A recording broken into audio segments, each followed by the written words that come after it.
Hello, everybody. I'm Meso. I'm Eljay. And streaming to you from a golden beach, this is Zach and Jay.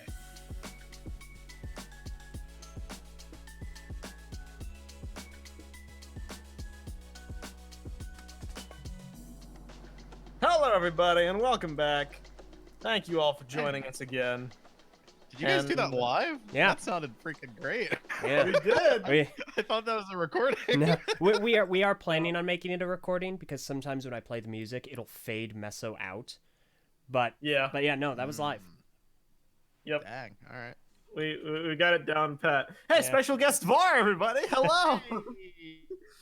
We've long since wanted to have guests on Mac and Jay, but we've been having fun these last few weeks establishing the dynamics of the show. But we figured there are certain topics that will benefit from certain voices, and this week Var graciously opted to join us. How are you doing today, kind sir? I was forced to currently chained into a bathtub. Okay, hold on. We've done no such thing. That has not happened. It sounds like this can go a few All I'm different... wearing is bunnies. No, What? no, no, They put me in bunny slippers. no, I don't. Not, This is a horrific visual, and I will not accept it. I do not support the direction this combo is going. Nope. I don't support it either. I'm glad. I'm glad you don't support it, because neither do we. LJ, like every week, going to give us our disclaimers / notes. Well, there aren't any disclaimers, and there aren't really. Why would you Yeah, say disclaimers and wrong. notes? That's neither of those things. It's plugs, They Meso. classify as notes. Oh, plugs. Well, Plugs. yeah. Right. So, Some redundancy. I am a member of the Department of Redundancy Department. All right. Go on. So, just in case this video gets kappaed, in case the kappas come after us for it, then make sure to head on over to our message boards at board.ttvchannel.com. It's a good time. Just make sure you're over the age of 13 and you read the rules, and there'll be no issues. You have plenty of discussion value to be had there, as well as discuss any of these episodes, and of course ask LEGO author Greg Farshty any questions that you think up. Well, not any. I have to conform to board rules, but you get my point. Board rudes. So, the other thing is we have Patreon. It's patreon.com/the channel. We recently achieved a stretch goal of over 100 patrons, and now we have a full-time Minecraft faction server that has been a blast. There are changes made to it. Literally. Very A blast. A lot of stuff got blown up. Yeah. Blast. Yeah, a lot of stuff, namely Bokoro. And Takoro. Takoro got rebuilt. And Lee Koro got burned down. Mostly. Yeah, it's okay. Our base also got blown up at the very start there too. So It's basically true. every part of the island has been exploded at least once. Yeah, no, that is fair. But yeah, no, it is a lot of fun. It's a blast. Changes are always being made to enhance the fun that can be had there, so I highly recommend it. Just need to donate $1 a month. You can join that, as well as join our TTV Patreon Discord server. So, good stuff. Warning, if you don't know what a factions server is, it is a PV, so keep that in mind if you're planning on joining it or thinking about joining it. It's very PvP centric. Combat is key. You can be a part of it without ever fighting other people, but you're gonna be bullied. basically. You have a rough time if you're not prepared for some PvP. However, everyone right now is in a state of tentative peace for however long that lasts. I'm betting 2 days. We've been working towards rebuilding the Koros. Currently, Sakoda down by some unknown individuals, so we're gonna have to figure out what's going on there. Yeah, and Sakoda's war. being hunted by a mercenary. I don't like that. I want to hunt whoever's hunting Sakota down and just... For some reason, I think it's Ven. I don't know why. That just it just seems like a weird kind of thing that Ven would do. That is weird. Why would Ven do that? I don't know. The comedy has definitely been. I just don't know if Vin would go out of his way to destroy. The only reason I think Ven is just because of the sign that was left. That's like, I will find you wherever you are. That just seems like a Ven thing. That just leave. Yeah. Fear me, as I will always hunt you down, Sakoda. Okay, no, that's kind of fair. Don't think I can't find you again. No, that's a good point. But I also don't think Vin would destroy Sakota's base, though. So I think it probably isn't Vin, but the signs make me think it is Vin. No, Anyway, that's fair. We have weekly intrigue and mystery. there's like a lore on the server now. Kind of. Great. Yeah. So, there's that, and of course the usual stuff, which would be our Twitter accounts at the TTV channel, at Messinac, and at the Eljay Johnson. That's JOHNSEN. And Var, I'm actually not sure what your Twitter is anymore. I don't remember. That's okay. Don't follow me. Okay, fair enough. No, that's fine. Okay. All right. Well, right. fair enough. We're caught up to speed, Meso. Thank you. So yeah, this is the first time that the three of us have been together in a video in a good while. Yeah. It's just nice to hear from you again. The three virtues. Yeah. Right on. Last week we held a conversation about the community's tendency to blame Bionicle author Greg Farshty for a lot of the problems that the theme story faced over the years. Epic sneeze. It's not epic. Some justified. I get a tear slap into your mic. I'm sorry, Var. Anyway, some things people blame Greg for are justified, some are not. But the whole point of the conversation was basically trying to build to the point that, you know, Bionicle was a complex, kind of ever-changing thing, and trying to pinpoint, you know, every single flaw and attribute it to a certain person to use as a scapegoat of blame for why something, you know, didn't necessarily work out how you wanted it to, really isn't a practice worth spending too much of your time on. Because for every, you know, thing wrong with Bionicle, another person can come along and be like, well, I like that element. You know, it's all subjective. But it's one, you know, bad tendency of the community to behave in that manner. This week, we're going to be looking a bit closer at that. Not specifically their attitude towards Greg Farshty, but more the Bionicle community in general. And we're going to try to answer a very important question. That being, is the Bionicle community toxic? Hmm. A bunch of terrible people. Oh my gosh. No copyrighted music. Oh, they're gonna get their way or another. Yeah, fair. So yes, this week we're gonna be digging deep into the Bionicle community. A lot of our experiences with it, primarily. Like, I want you guys to keep in mind that while we are, you know, decently prolific people, we've been around the block over the last decade. There are segments. We've been pretty active. There are segments of the community we haven't really touched. You know, none of us are super hardcore into the mocking community. None of us are super hardcore. I will say some our experiences do come from the mocking community. Yeah, it's funny how many experiences we have. Part of the mocking community. Yeah. Yeah, like we don't personally engage too much in the creative side of the community. We're not on like Bionicle, Tumblr, or Reddit actively posting. I mean, let's just be real.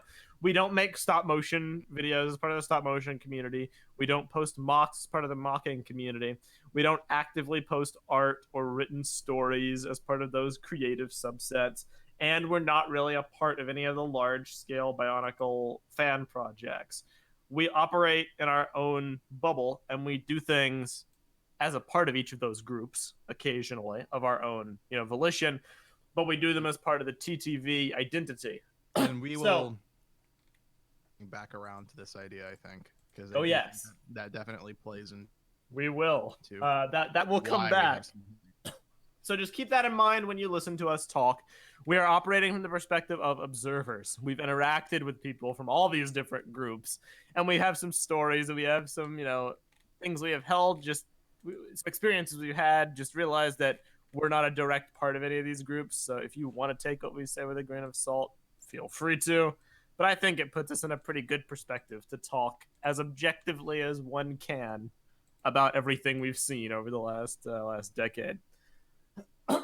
So I want to start with something super simple, super straightforward, and kind of branch out from there. And that is the community's resistance to change, which is something that we have talked about a lot in recent weeks, specifically in relation to System Bionicle, But that's gonna be well. For starters, let's just do a quick recap because every episode is someone's first episode, right? Oh, sorry. Bionicle way back in the day had a few system sets. They weren't well received by many people. Mm-hmm. We had them for 3 years, 05, 06, and 07. People weren't that big of a fan of them. Then G1 ended. They stopped making them. G2 came back with a completely new build system, which is known as the character and creature build system, which ditched Bionicle's old aesthetic, moved it towards a new, cleaner, smoother, ball and socket joint construction primarily. Then that ended. And then the most recent development with official Bionicle media, quote unquote, is that Sakota got a Lego Ideas project of his approved to pass through a 20th anniversary Bionicle system set to celebrate the theme. And it's currently in its review stages. So we have kind of the three distinct eras of Bionicle. We had the originals, mixed with a little bit of system, the G2 reboot with its aesthetic, and then Sakota's potential set, which has reinvigorated the conversation surrounding System Bionicle in the modern age. And a notable similarity between each of those eras is that every time Bionicle tries something different, people lose their minds. People absolutely go bananas. But more to the point of, toxicity, because people have different opinions on things, and that's totally all well and good. People get very, very vitriolic towards people whose opinions don't necessarily line up with their own. This is something we covered a lot in the What Makes a True Fan episode. The answer being liking Bionicle. But you'd be surprised at how many different people have a different opinion on that. And I know we've been at the forefront of this a lot over the years. Ever since G2, pretty much, because we have been called, and I know you know this very well, Var, with G2, we have been labeled as both sides of the spectrum. Yeah, we have been labeled as G2 shills who will eat up, whatever Lego sends our way because we have no integrity, as well as, TTV are just haters who criticize everything that comes out. And they're never I'm not even sure if TTV is really Bionicle fans. They don't really seem to like Bionicle. God, I wish that were true. I've wasted half my life on this stupid thing. Var, you're coming at this from an interesting perspective. You wanna catch some people up towards your current opinions on Bionicle or Lego since they last heard from you, because it's been a while. It's been a while. You have a very unique perspective. I suppose I do. You don't have to go super in depth. Just a basic framework. I guess basic. Well, okay. So I mean, obviously, Bionicle. We all started out as fans of Bionicle. Let me know if I'm lagging out, by the way, because I kind of see my voice. Yeah, you are on and off, but you're audible. This one. Okay. Well, I started the podcast back in the day as a fan of Bionicle that wanted to talk about Bionicle with things online and stuff. A lot has changed since then. So currently, my feelings towards Bionicle are very like, on one hand, I appreciate the product itself and the story around it as a fan of that. To its online presence, other fandom, the other fans within the fandom, I've basically kind of removed myself from that. Mostly because I don't find myself really enjoying being there. And a lot of the fan drama that's around the theme has kind of decreased my opinion of the theme itself, which is weird to say because I hate the theme because of the fandom. It's just more of a feeling type thing. Whereas when I looked at Bionicle, a place of happiness and nostalgia, that kind of thing. Nowadays, when I look at Bionicle, it's mostly just like annoyance. Like I when I hear the word Bionicle, I just think of all the stupid things that have happened in the fandom more so, and that kind of overwrites a lot of the stuff actually related to Bionicle sets and stuff. and that kind of supplants that in my head. So I associate that with more negative emotions now. So technically, I am still a fan of Bionicle, but it's complicated. It's like I mean, to it kind of makes wrap my head sense from around. your perspective because, like, LJ and I are still very, very invested, but that's also because kind of unrelated to Bionicle itself. But LJ and I have maintained like a vested interest in Lego, so that's kind of like our anchor. Yeah. Whereas you've dropped off a little bit as a Lego fan, so Well, yeah. a little bit. So Uh, the last time you actively engaged in the Bionicle that you grew up with really was over a decade ago. yeah, it's been a Honestly, while. G2 was like A shell. it was 20% actual product and then 80% community like Yeah. controversy, Mhm. schism, whatever. Like our interaction with G2 was very different from what it would have been had we like been in the target, age demographic, or if we didn't have a YouTube channel to run. Right. Our And I mean, experience of the product was wildly different. and I should clarify that, like, it's not all community stuff as well. Like, the reason I don't have Lego as an anchor to go back to, not because I've fallen out of love with Lego per se. I still love the product as much as I did before. At this stage in my life, I don't have a lot of disposable income to waste on Lego sets. Yeah. So I'm not actively following where, the Lego spectrum is right now. I'm not keeping up with all the new sets. I'm not following the news or anything because right now it's just not something that so I don't have that pillar to go back to. For so sure. when it comes to my channel involvement, it's like I don't really have the interest needed to keep up with everything. That compounded with all the negative side of things with Bionicle itself, which is, I mean, debatably the focus of the channel. It's difficult to get back into. For sure. And I mean, I understand that totally. And I think a lot of people might, look at that and be like, I mean, how could you guys even have, negative feelings toward Bionicle? What's really gone down with the community? It ranges from basic to very complex. And it's tough to explain to people who haven't like witnessed it firsthand. But, say what you will about based on feelings too.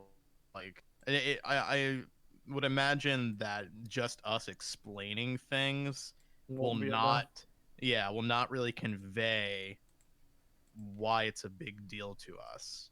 For me, I know it's difficult to describe things. Yeah. So I know for the small things, I can typically describe them like how I started is like, oh, it's really annoying when people are, so vitriolic towards people who share different, ideas for what Bionicle is. I can talk about the irritations of the true fan thing, till the sun comes up. But that's but one facet of a much larger community and the different subcultures and the different vibes. mm-hmm. So like we started as part of BZ Power way back in the day. BZ Power was the leading Bionicle forum, and that site had a lot of different community subcultures as part of it. You may have heard them mentioned by us offhandedly in the past. The Sprite comic community, the library full of authors who would write comedies and multi-chapter short stories, the blogs, the BZ Power blogs. That website, sure, you could talk about the Bionicle sets and the Bionicle story, but the community really branched out and it started to form its own groups, which rampantly kind of ran wild with elitism, both on small and larger scales. I don't think that's a wrong thing to say. It was very prevalent, and so eventually we expanded past BZ Power. After having dealt with that for a while, we expanded for unrelated reasons. When BZP went down, we really started to figure out how we could expand, and we ended up going to YouTube. And through that, we started to kind of dip our toe slightly into the wider Bionicle community. And we started to interact with some people in the mocking crowd. And we started to interact with some people in the stop motion crowd. and I don't even really know. There's so many different paths we could go towards explaining this. Where do you think we is have a a good really one to go? long history. Where do you think we should go next? Eljay, paint chart this course of our history. Here. What was the first instance that you would want to talk about in regards to toxicity? Well, that's hard to say because we've kind of already discussed a lot of very specific instances, like the Greg stuff, as you mentioned.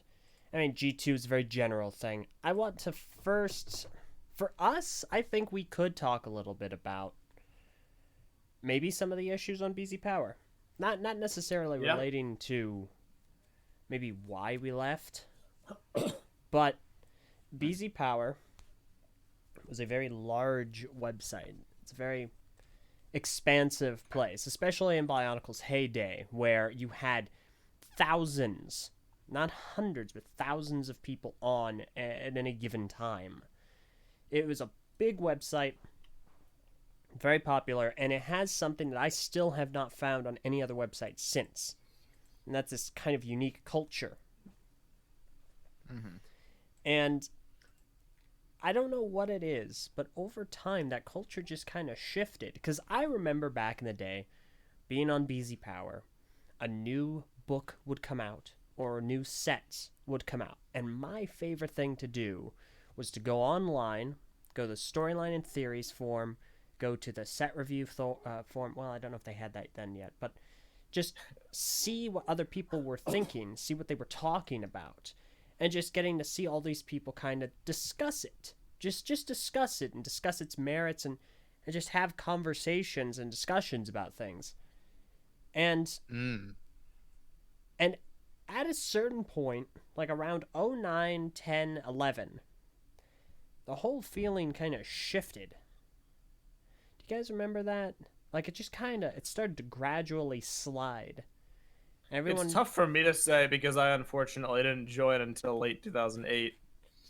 So I kind of missed the boat of the quality heyday, but I don't really remember a specific shift time frame. I can say that like there is a difference between BZ Power in its heyday when we were on it versus the discussions that I see happening in the message boards and stuff. Now, granted, I'm not very active on the message boards anymore, but from what I have seen and can recall, it does seem like discussion value has declined a little bit in terms of like actual quality of discussion. Because I remember at BZ Power back in like 06 days, people would write just books.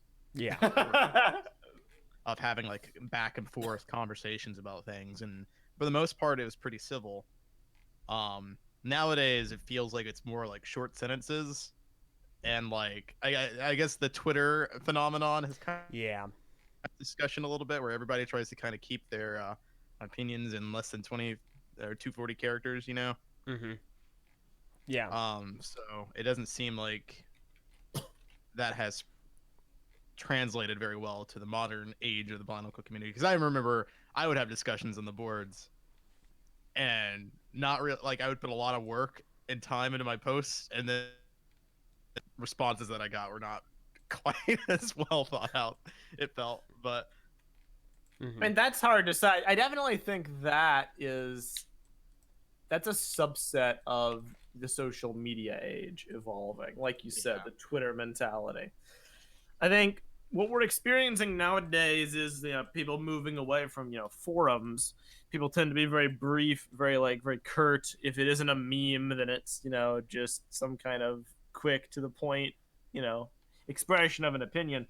I think the shift on BZP that Eljay you're referring to, I think honestly it happened as a result of maybe not the cancellation itself, but it happened as a result of the changes that were happening to the theme that people reacted very negatively towards. Again, going back to that resistance to change that people had. It happened in 09. It happened when we moved away from the Matoran universe. It happened with Glatorian. It happened when we didn't know any of the characters. People got really mad. The discourse started to turn negative. People started to turn on Greg Farshty for the direction the story was going.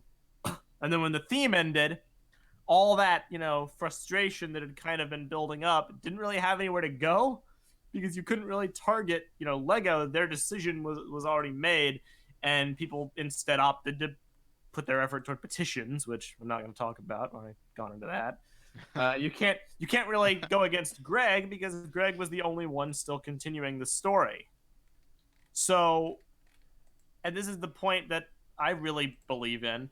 The first cancellation kind of set us on this path towards a negative outlook in the Bionicle community because there's a collective frustration that didn't really have anywhere to go but hover like a cloud above people's heads. I definitely think you might be right about that. Now that I'm thinking about it, yeah, Eljay, you're definitely right when you pinpoint a time frame. It is towards that side of the timeline where things started to go a little haywire, because like before that there wasn't really anything to be upset about, like you had minor things to talk, like a set or how that looked, or you maybe didn't like where the new location was for that year. Minor stuff, but it was minor stuff, and you could always be like, well, things are gonna basically reset next year when we have a new location and new sets and stuff. So right now my complaints are but then the franchise began to come to an end. And that's when the real frustrations started. It was the story serials. It was Bara Magna. It was everything that had been changed. It was the answers to the mysteries not being, what people were hoping they would be. It would be the change in just tone and atmosphere and direction and aesthetics and basically everything. And like we said last week, people look for scapegoats. And when there are none, people get frustrated. So people cling to what they have. The product line goes away. The stories, drastically reduced and then eventually goes away. So people, they tried to do what, you're supposed to do, and that is really cling to the community and cling to your creativity and your creative works to carry the theme. But really all that did, in my opinion, was foster this kind of, I don't want to use the word like boys club because that has a connotation towards like gender, which isn't really what I'm talking about. But do you kind of get where I'm going? It formed this elitist grouping of creative subcultures, like cliques within the community. Cliques, sure. I guess that'll do. A clique within the community with all the major subsets. Like I said before, the blogs, the mockists, the comic makers. People really went all in on that. And yeah, because when there wasn't the big, like, umbrella of Bionicle, hanging over, kind of jumped to one thing to make their thing. Exactly. And none of the sides really, like, they didn't outright dislike each other, but nobody got along either. Like, there were people who only used BZ Power to talk to their friends, and they were just lapsed Bionicle fans, essentially just taking up space on the site and the blogs and completely off topic. You had the Sprite comic makers who were so detached from, like, everything else because, you guys... Speaking to, I guess, you two who made them, you existed in your own world, completely devoid from anything official Bionicle. What are you talking about? Yeah, you really did. I literally my comments basically just used Bionicle as like a visual thing. Everything else is its own thing entirely. I will. Yeah, excuse... the Sprite comic phenomenon, the craziest thing. I really like. Someone needs to make a video on that. Yeah, it is so strange. It really, no, it genuinely is. Honestly, I excuse myself from this a little bit just because of how I've obviously remained very consistent with actual Bionicle stuff, like canon and what have you. However, yes, no, the comic makers, they literally had an entire island that was completely removed from the story. It was the Comic Land. Comic Land, Comic Maker Island. Yeah, where everything took place in. I remember that one of the biggest shakeups was trying to figure out if it would fit in the Matanui robot. Or if it was just like new Matanui or something. So I remember that. But yeah, no, the comics form, that's what I keep saying about cultures. Is like BZP had a very specific culture. And it had subcultures within that. The comics form had a lore, a history, a rich culture to it that you could track. It had a lineage, and you had people who made sprite comics who left the form, to go to college or their careers or what have you, and they were revered. People tried to seek them out. That is another interesting thing about the comics is that you can track the timeline of the comic like lineage based off who is active in the comics forum at the time. Yeah. Like what era of comic making you are in. It's crazy. Yeah. So, all these things are positives. These are really cool traits that the Bionicle community had back then. Because, again, the years we're talking about, it's like 09, 010, 11. This was before the advent of modern social media. This was before the community really split off into all the different places that we know it as today. Back at this time, it was busy power or bust. So this might sound like, foreign language to all of you who don't really know about it, but this was the Bionicle community back then. If you were a Bionicle fan, you were probably on busy power. Mm-hmm. And all this stuff was cool. Like, the subculture was really cool. The attitudes people had, maybe not so much. Like, I think a lot of the influence kind of went to a lot of people's heads. This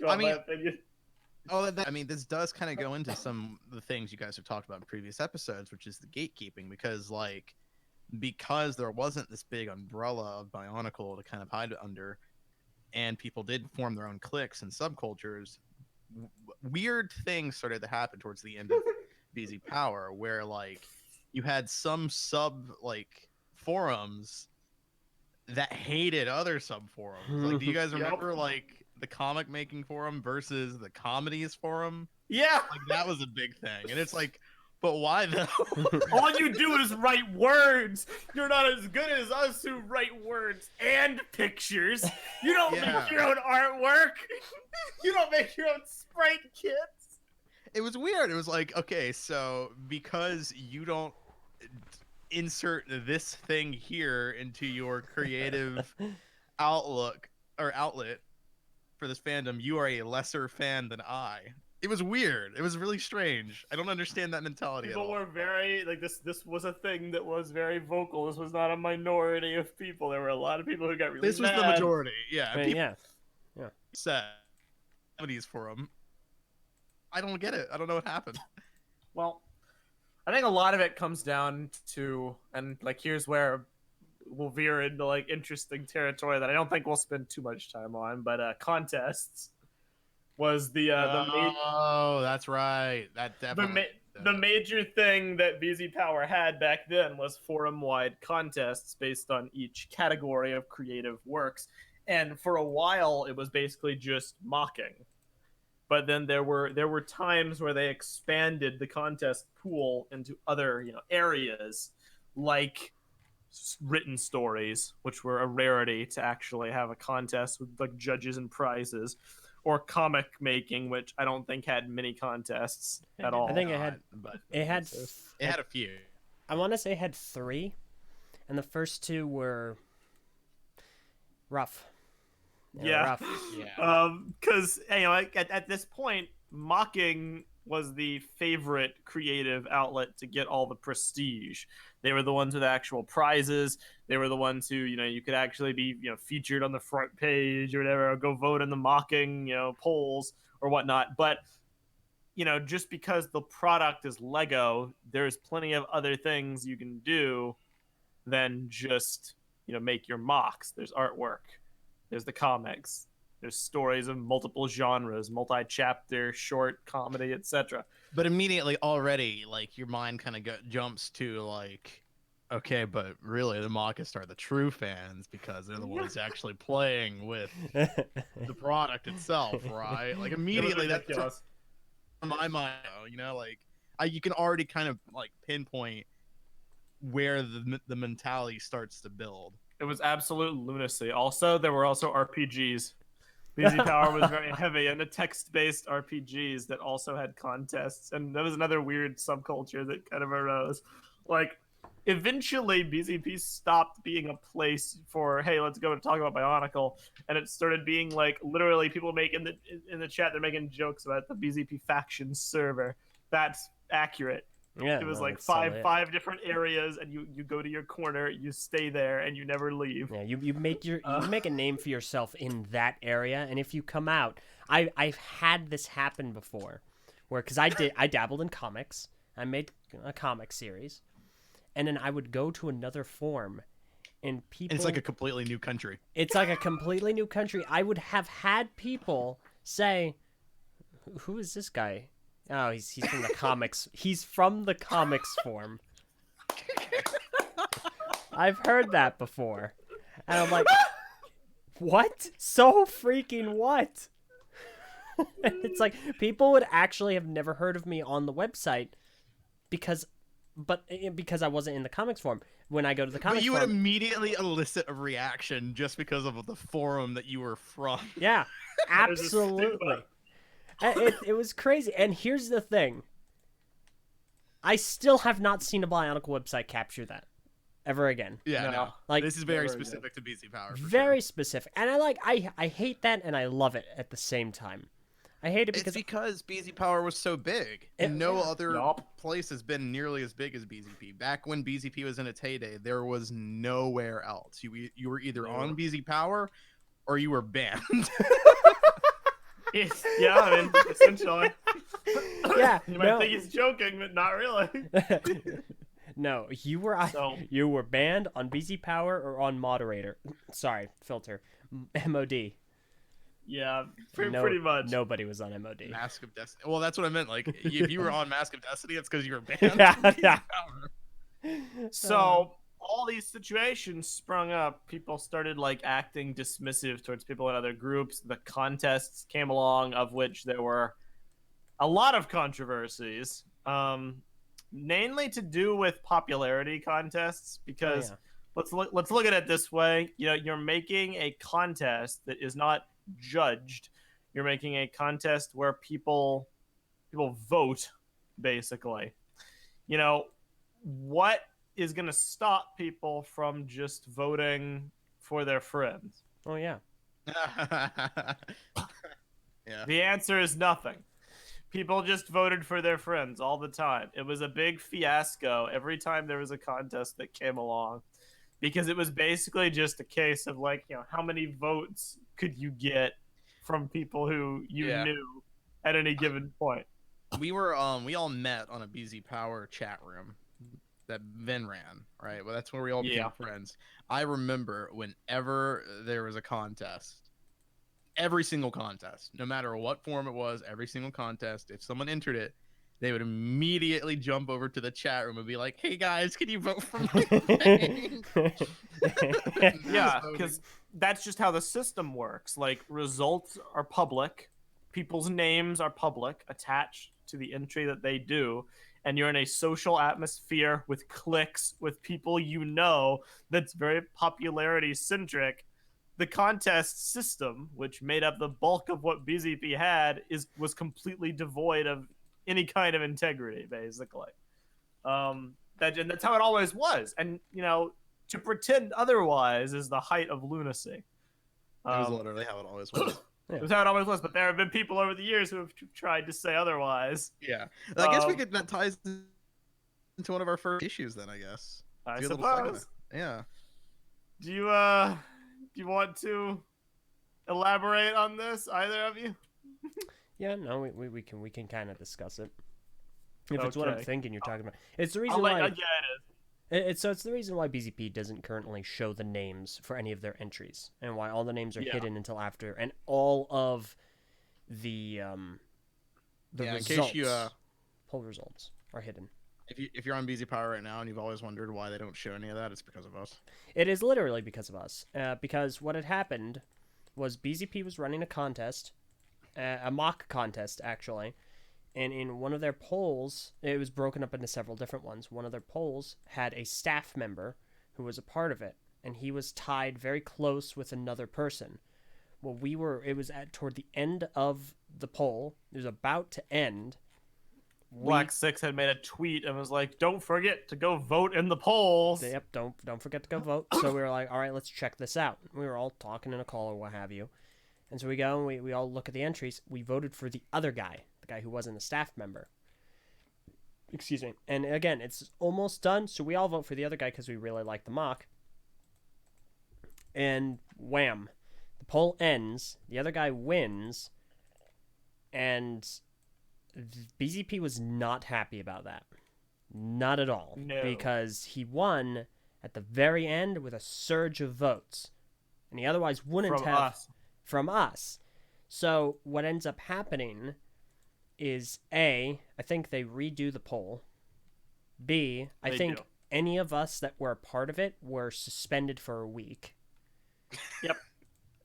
And C, they changed the polling from there on out to make it so that you cannot see the progress, you cannot see the results before the poll ends, and you cannot see the names of the people. Which is how it, should have always been done.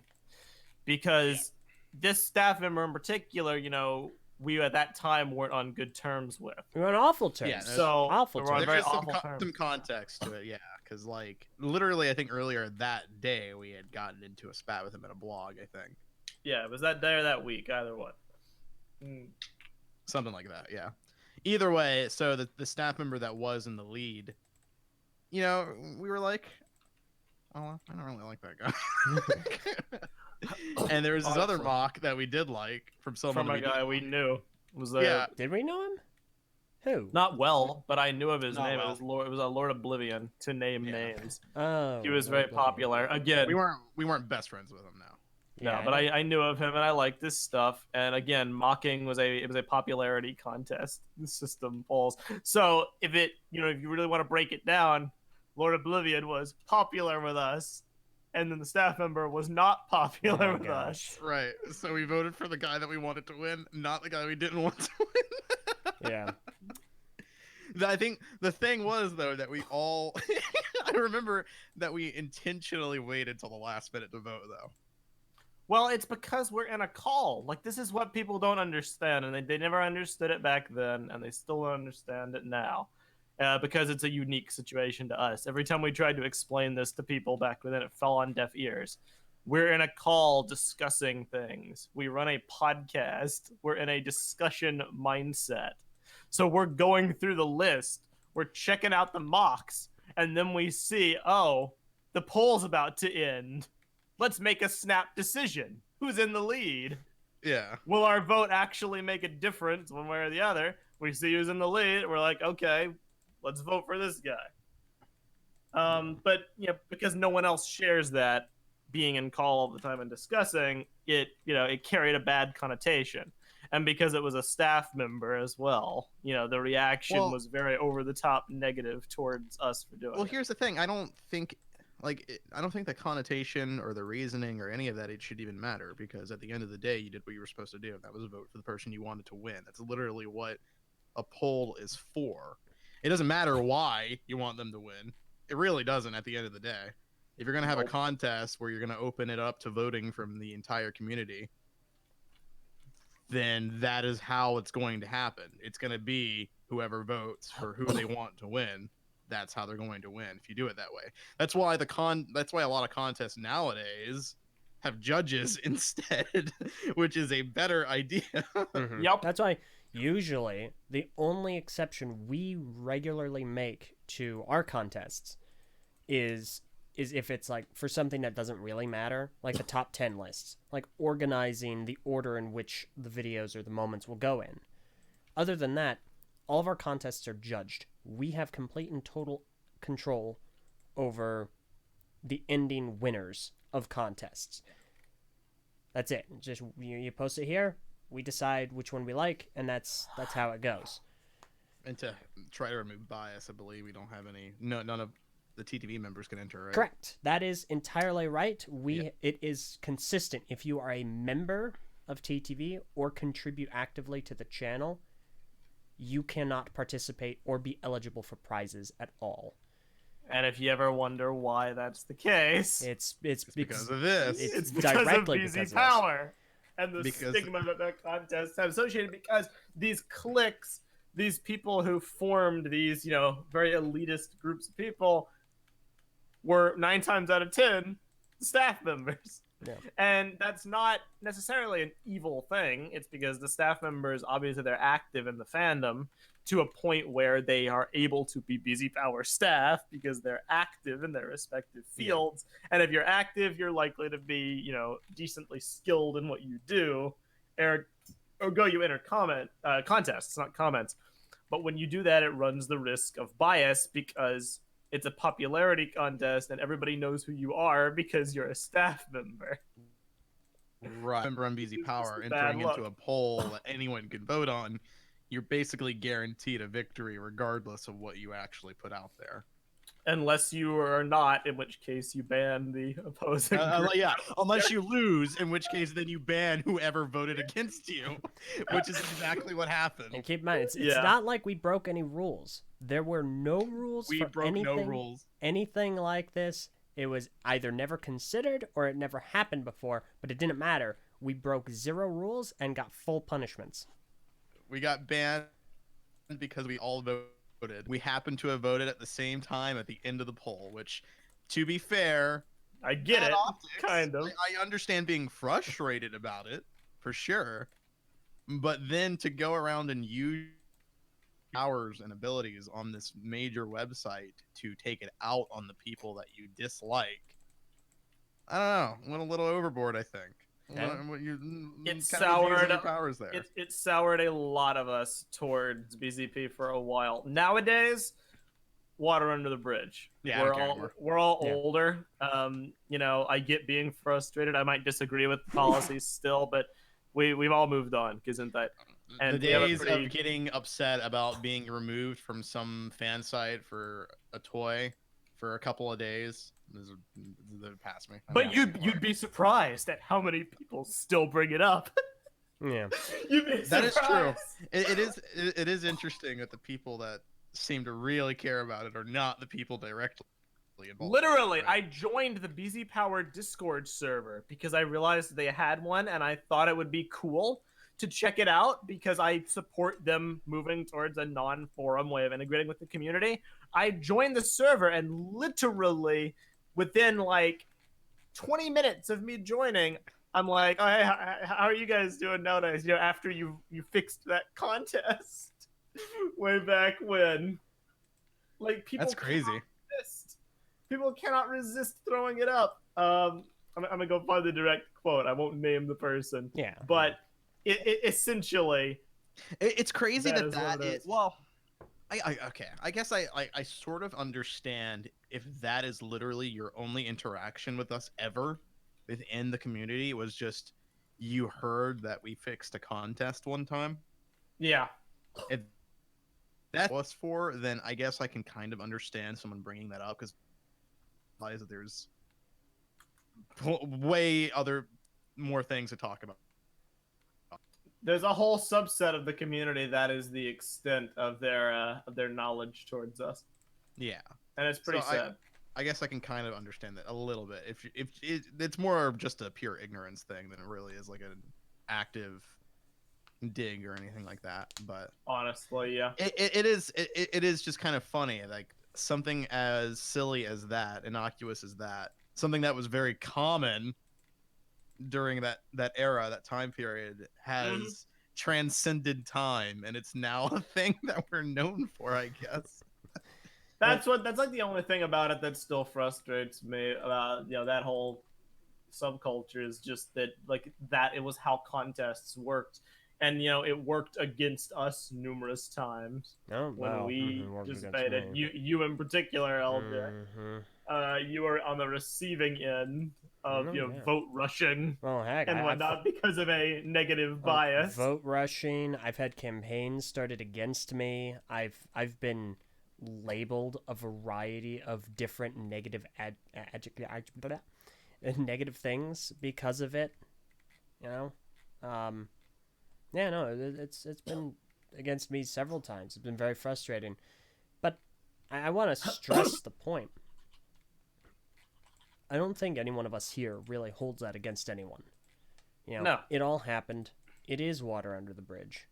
It's all in the past, and it's all when everyone was so much younger. And now I love any opportunity we get to work with BZP. Black 6, honestly, when I was younger, intimidated the heck out of me. Head of the website, head admin, Yeah, going always kinda around, scary. always using proper punctuation, which not many people did at the time. It's like, ooh, gosh, dang. This guy, he's like, he'll mess you up. Getting to actually know him better and getting to talk to him, it's like, he is so much cool dude. He's so much fun to be around. He's so interesting. Yeah. A lot of the BZP staffers are like, people's mentality comes across way better in person, obviously, but also like they were always older than us, and as we've gotten older, we can relate to them more.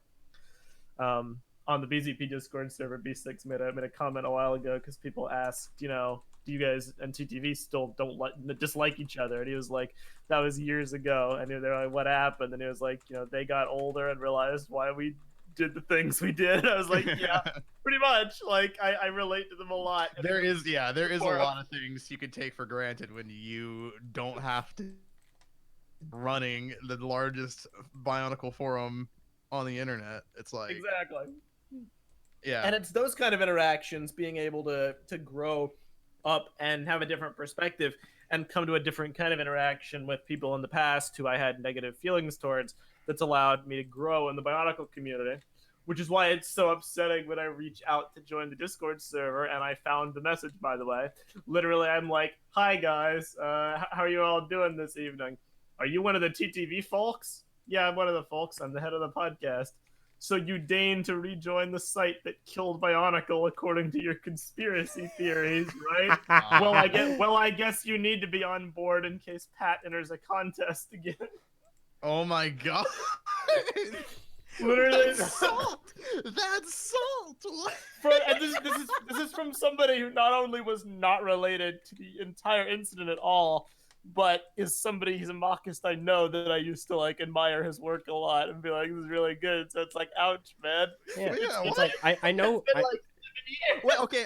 Imagine this is an actual interaction with somebody in real life. Who would just walk up to you and just immediately throw shade at you like that without even getting to know you or understanding the situation or anything? Like, it's ridiculous.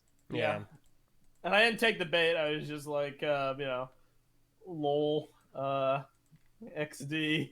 So I just kind of tried to play it off a little bit, and I went back to just talking about the conversation. So that the thing he's referring to is one of the earlier Bionicle autopsies. Yes. And that obviously he's talking about the contest as well as the Bionicle autopsy. Let me figure out something real quick. All right, so Bionicle autopsy was a thing that I made 7 years ago. Gosh dang. It was part of the big new content initiative of 2013. Wait, are the recaps 7 years old too? I think so. What? Yeah, so I was 16 at the time I made that video, which, to be fair, I mean, like, I was probably old enough to be able to think for myself and not be a complete idiot for the most part. I was still 16 though. Yeah. And that was like some of our first videos that we had. And it was definitely not a good video, hence why it's long since been privated on our channel. Mm-hmm. But like 7 years is a long time, dude. People, they hold grudges, and that's one thing I will definitely say the Bionicle community does that could be considered a toxic element.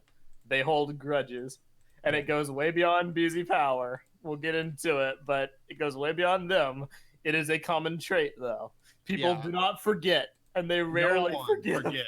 Yeah, I cannot believe some of the things that people still remember and hold to heart to this day.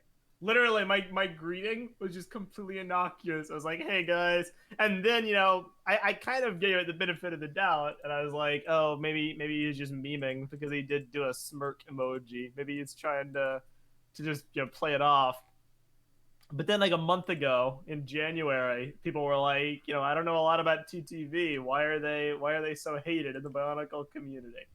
And the same guy comes back and is like, back in the day, TTV was actively trying to siphon members from BZP to grow and posted videos with insane conspiracy theories like BZP's great downtime killing Bionicle and also once had their membership throw a contest at the last minute to spite somebody because he didn't get along with one of their leadership. Just left a bad impression overall, and that's why you can't see vote counts before contests close anymore. Hooray! First of all, you act like that's a bad thing. That's like This guy's proper. so salty. That's proper. He's so content. angry about it. Oh Yeah, my like God. at that point, I just said, okay, he's not actually joking. He's really mad about it. Holy crap! Yeah. And second of all, and this is kind of I'll mark a transition point, unless you two have anything more to say. Go ahead. Well, it's just actually, related, but go ahead.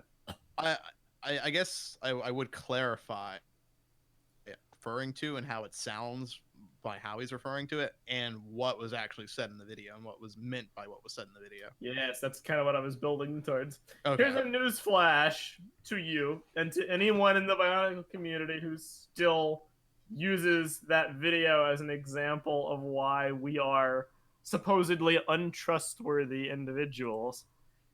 You know, Var can speak to the content of the video and he will do so momentarily, but I just want to say straight up, the BZP downtime absolutely was a detriment to the Bionicle community's success, I guess. I don't know what word to use.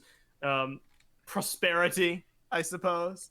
Having your main central hub vanish out from under you for half a year before the advent of modern social media kind of left everybody running around.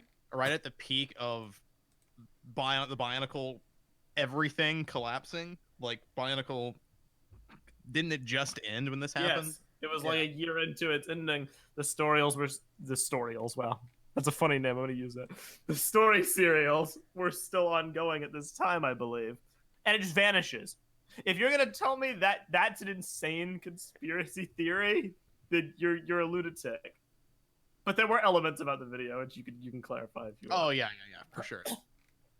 Things about the video that were very conspiratorial. Obviously, we were 16. We were up late at night at 3 a.m., like, in a call, just, like, reading funny, like, tea that people that had spelt, like, on other forums that were funny and, like, interesting and cool and fascinating.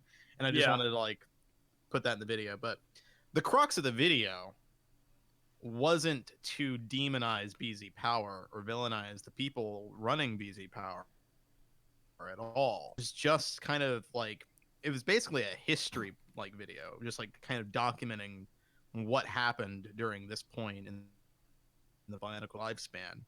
The point I was trying to really make, but as we just established earlier in this podcast, period, BZ Power was the place to be a Bionicle fan. There were no other places to go. There were, like, you could go to Mask of Destiny and talk to three people that were, or you could go to BZ Power and talk to the entire Bionicle community. Like, your options were pretty self-explanatory. So when you get to a point where the entire fandom has been hit with this blow, that the thing that everybody to celebrate is now ending, that's a point where people need to talk with each other. There's a lot of discussion that needs to be had. People need to be able to converse with each other. Being that everybody collectively cares about is now going away. It's a big thing. And during this time is when the website goes down for half a year. So, what does that? I mean, it fractures everybody. Yep. You go to different forums. You start going to different sites. You build your own micro community. A lot changes, and a lot did change. And now you look at the Bionicle community right now, how everything is so fractured. How communities, websites, sub forums, subsites. I could attribute a lot of that to this downtime that happened, because it wasn't like a thing that people did because they wanted to do it. It was a thing that they did out of necessity. There was literally nowhere else to go. You had to make your own hub. Mm-hmm. That's what that video was supposed to be about. It was not about BZ Power being evil and trying to take over the Bionicle community or anything like that. was not like that. Although I can understand how the framing of the video made it seem like that, but that is not what the video was about. No, people balk at the word monopoly because they're like it has a negative connotation. It has an evil, like it makes it sound like there's an evil kind of conspiracy behind everything. But the fact of the matter is, BZP did have a monopoly on the Bionicle community, and the fact of the matter is, when it fell apart, it did negatively impact things. So to hide from that truth is to try to mischaracterize, us, and that was really the beginning of the whole. And that TTV spreads misinformation meme. Yeah, and the other thing I wanted to get on is like that post, as though the reason I made the video was to make people hate BZ Power, so that in turn they would like us, and that wasn't the case at all. And this is a common trend that you'll probably like. We discuss a lot of these issues that we have, is that there's a narrative that, while it's unfounded, especially towards the later years of our channel, but during the early years of our channel, like during the autopsy days, there's this narrative that we were trying to gain popularity. We were putting other forums, other sites down to do so. That's not true. At no point did I make my autopsy with the intention of demonizing BZ Power so that we can take their members. Doesn't make any sense. For one thing, the boards didn't exist when I made that video, so it doesn't make any sense at all. Two, the boards were never meant to be a BZ Power replacement. The boards were meant to be a YouTube comment replacement. YouTube comment replacement, because we couldn't moderate the YouTube comments, so we made the boards because that's where we wanted people to talk about our videos. It just so happened, for whatever reason, the boards kind of took off as its own Bionicle subforum. That's not because of G2. Yeah, it's because G2 came out around the same time, but that's not why we made that forum. And I think that leads into some other content between like our mentality towards the forums versus the users' mentality of the forums, the message boards, I should say. Yeah. Because there was definitely a big disconnect between how we treated the message boards and how the users treated the message boards. Oh yeah, for sure. Because for us, it was always just a comment replacement, but obviously that has now shifted. Anyway, different conversation. Yeah. This was when, to continue along the timeline, all this controversy happens. Our opinions on BZP kind of shift towards the negative, and we stop being active members. And this was when we kind of just, we do our own thing like everybody else by this point. Come to find out, all the new places have already kind of established, like the Instagram Bionicle community or the Tumblr Bionicle community, the BioTube, as it has been referred to, which I have never been a fan of that term. I do not consider myself a BioTuber. Yeah, no, I don't think we've been a part of that. But we kind of start to explore all this. This is when G2 comes out and all that fun stuff, and that really kind of ushered in a whole new era. A whole new lot of people who we didn't really recognize, and all the toxicity that came with that, mainly to do with, G2 and our coverage of G2 and whatnot. And I'll just reiterate this. When in dealing with official content, it is not toxic to have negative opinions or to not be a fan of something.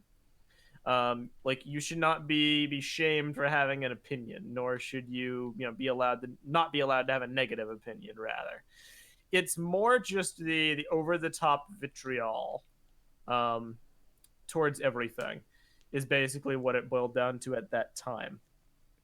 And we dealt with it on a number of levels in terms of Bionicle itself, but also how it affected us and our place in the fandom.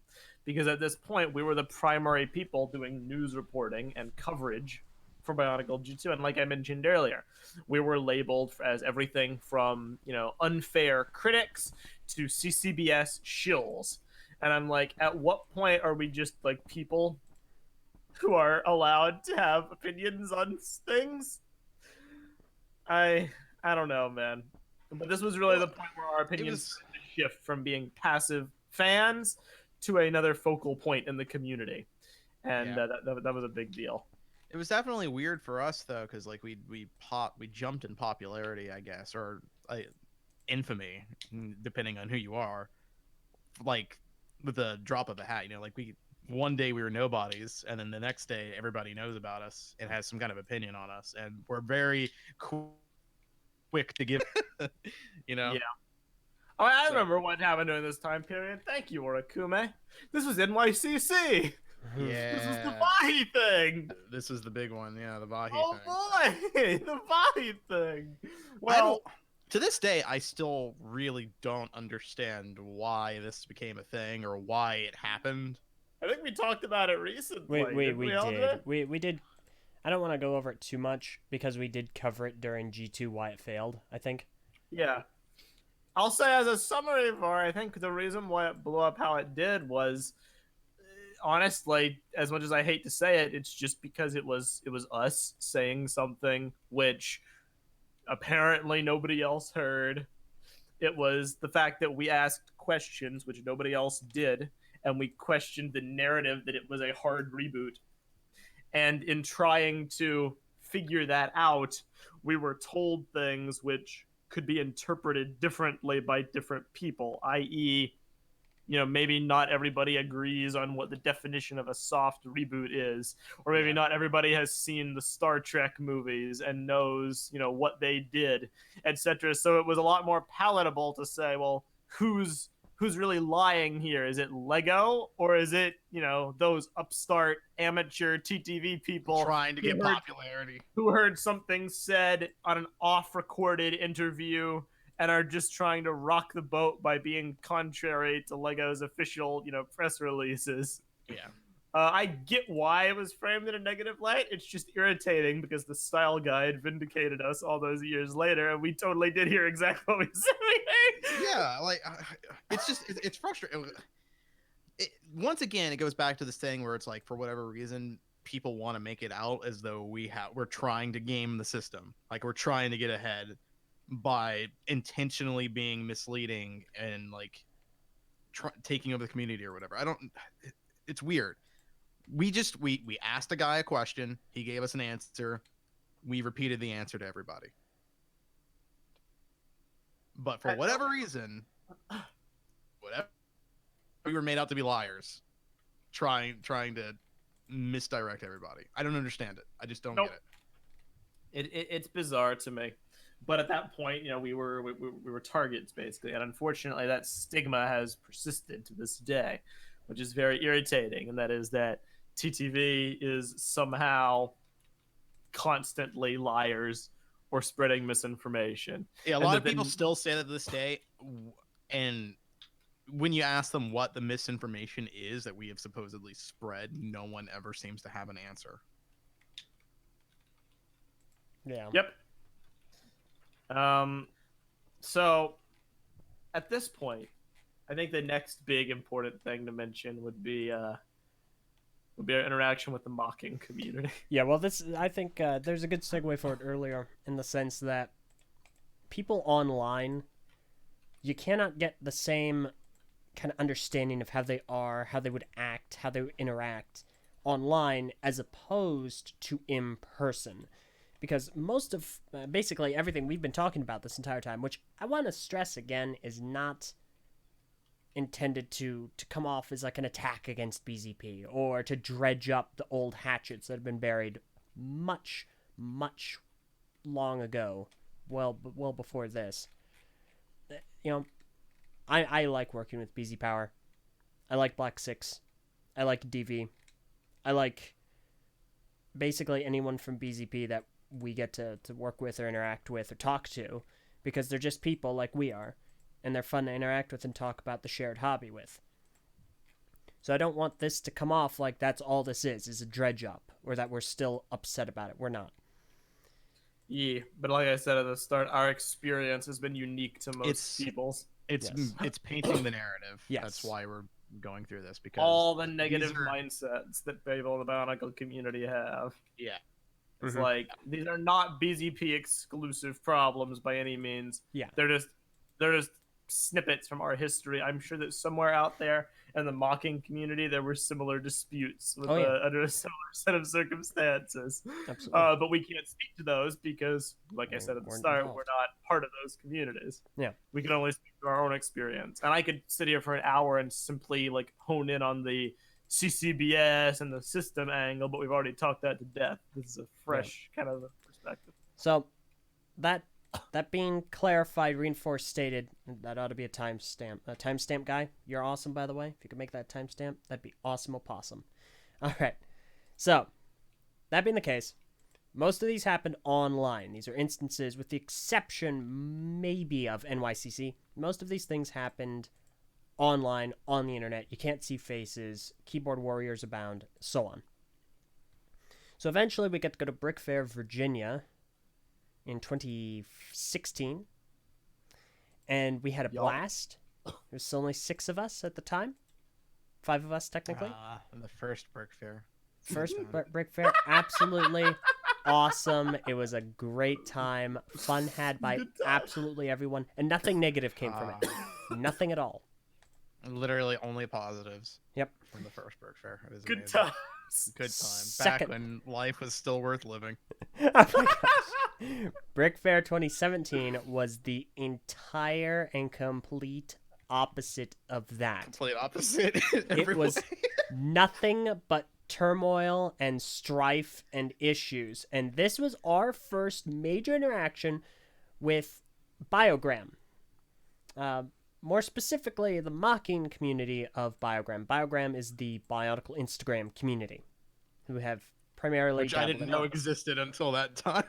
Exactly. Biogram. So, to kind of start painting the picture here, now this is we're all building to a point. Underscore. Imagine using it.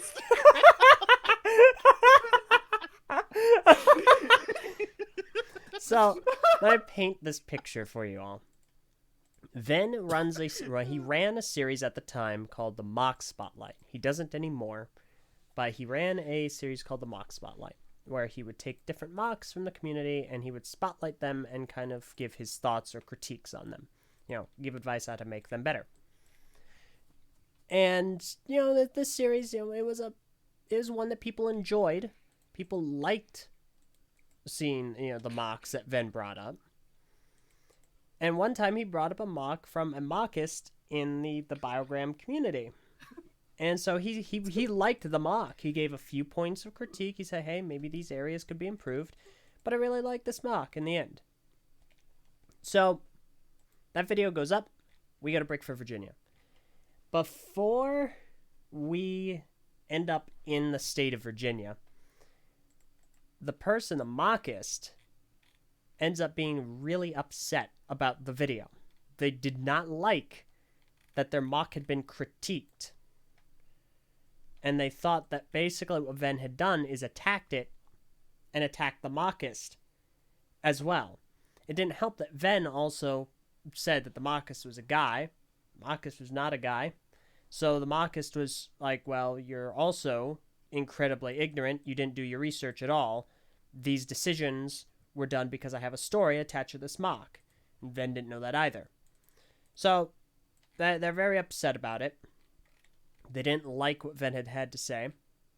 And so we go to Brick for Virginia, and they are there as well. And so Ven goes up to them with the intentions of saying, listen, I'm sorry about the video. I didn't mean for it to come off that way.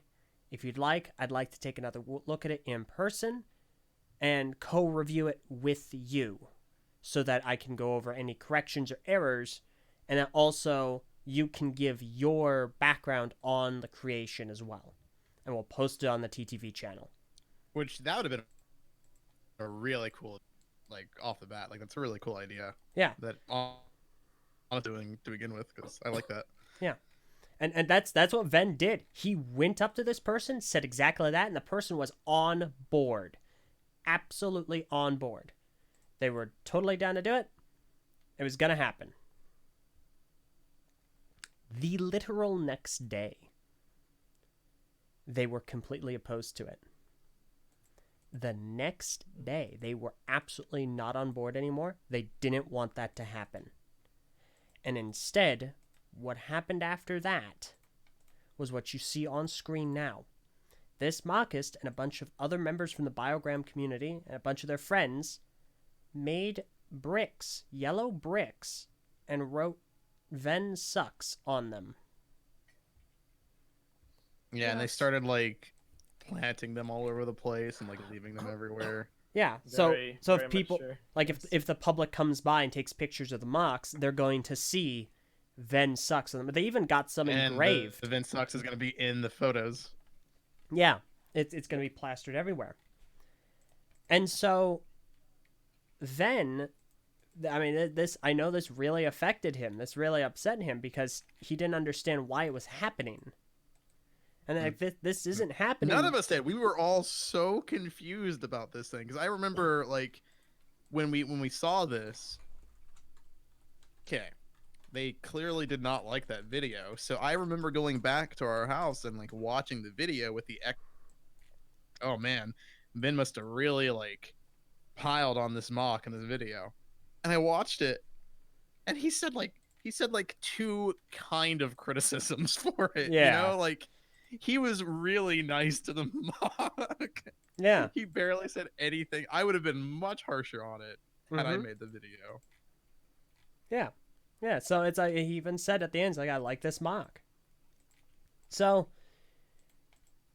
they do this, and again, this isn't happening somewhere else. This isn't happening at another convention. This is happening while we're there. And to make matters worse, the way that the tables were set up, you had a long table against one wall, a long table against another wall, and then you had like 4 tables that comprised a square. And we were in the square with these folks. So we were right next to them the entire time. And so they're putting up these bricks, and they've engraved the bricks. And this persists. They go online on the Biogram, and they start lambasting Ven. They start absolutely going after him for it. And eventually, Ven, when we get back home and the trip is over, Ven makes a video saying, all right, you know what? I'm going to go ahead and change how I do the videos. There's no longer going to be a scoring system. He didn't have to do that. He didn't have to do anything. But he did it anyway. And they still didn't like him. They still kept on going. Like, people would bring these bricks to other conventions. To other places a year later. Why? Now, it's so bad. It's so bad. One of the people involved in all this has long since apologized and long since said, hey, listen, that wasn't fair. It was immature. I'm sorry. Actually, a few of them have. And they've been like, listen, that was really immature. That got out of hand. Then they apologized. It took a lot to do that, and it would be unfair to not say that happened. They did apologize for everything that occurred. But that is the point. It was immature. It was incredibly unfair. It was incredibly rude. The person who was directly involved, I don't think did ever apologize. They kind of just... I kind of think they still have the grudge to this day. I could be wrong about that. I don't know. But from what I have gathered, I've heard secondhand, it seems like it's still a thing people are sore about. Now, I'm not sure, like I said, but I think it's important to read why this is being brought up, because I know I've seen a couple of confused posts within the Discord and the YouTube chat about why like these instances are being pointed out. It's because there's a common thread between them all. Notice that this story, just like the last story, involves something happening within the community that wasn't innocuous or not that big of a deal, that then led to a over response that lasted years. Mm-hmm. Yeah. People take things too seriously. They hold grudges, and they do not react in proportion with the the incident that actually happened. Yeah. So, like, when we're talking about toxicity within the community, specific to the Bionicle community, to me, I think the biggest issue that you can basically point to with every single instance of toxicity, of grudges, of any fight that happens between members within this community, it all comes back to things being taken way too seriously and not being let go ever. And I don't know what it is with this community. I mean, I don't get me wrong. I'm sure every other community also has similar things. I see people pointing out like Star Wars and Sonic. We're not a part of those communities. This video isn't. The title of this video isn't "Why is the Bionicle community toxic when no other communities are toxic?"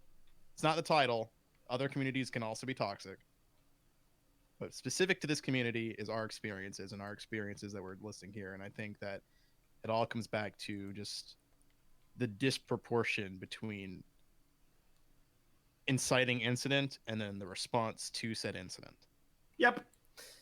And it was a big bummer with the mocking thing because, you know, in efforts to clear up the air and you know, clear up any misunderstandings, there were other instances that also happened that aren't really so much an example of toxicity so much as they painted a bad picture in certain subsets of the community that just kind of made me go like, what? Like, you remember when X had to excuse himself from a restaurant and people made up conspiracy theories as to why he was like, that we kicked him out of the restaurant for disagreeing with a business deal or something completely baseless. He was sick. Yeah, he wasn't feeling well. He had to leave. There were multiple things to this that perhaps there's something that we don't know. Perhaps there's something we're not cued into. Maybe X said something to someone that made them think this that we just don't know about. Potentially. Because like there are multiple facets to this because like the person that had this idea they were with us when we were having dinner at a restaurant. And an ex-member of our channel was kind of going through this whole like spiel about the channel in a very like silly way, talking about the business side of things. Mm-hmm. So I assume that in itself already established a negative atmosphere, a negative like kind of like opinion on what was happening. Because I think that person that we were eating dinner with felt like they were being like I don't even know what the word would be, like recruited, bought or something, you know. Essentially that's the vibe it would come down to, which I completely understand based off because I was sitting next to this person when they were going through this diatribe. So the rest of us, we just wanted to have a nice dinner. I just wanted to eat Red Robin. Yeah, we just wanted to eat food, but that person would feel like they were being sold our channel via a business pitch based off what this person that we have since removed from our channel was saying. But then during this conversation is also when X left the table. Yeah. Which is why I think based off their interpretation of the scene, it seems like X was unhappy with the business talk and left because he was upset with what was going on. Or the narrative I've heard is that we kicked him because he disagreed with us. Right. Or we did that. Or we removed the table. He's no longer allowed to eat with us. Oh my god. It's so anyway. I've said this numerous times. If this was an isolated incident, I would be like, oh, it's just people saying stupid stuff. But this is an actual narrative that I've seen perpetrated numerous times across Tumblr, across Instagram, through word of mouth I've heard from secondary people who are friends with these people in these circles. This is actually like a rumor that got started that we kicked X out onto the curb because he disagreed with our business pitch. And that frustrates me. He was hungover, people. He needed to puke. He told me before. That's why he left the table. He told me before he left. He's like, "Hey man, the smell of food is making me feel like I'm gonna throw up. I need to go outside."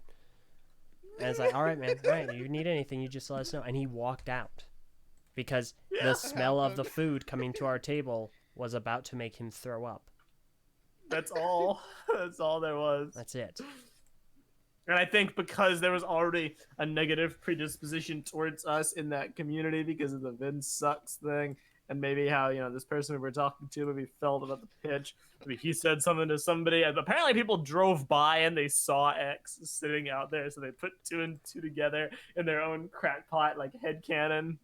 Oh yeah, it's other people saw me walking by myself looking angry, and they thought, oh no, something must have happened with TTV.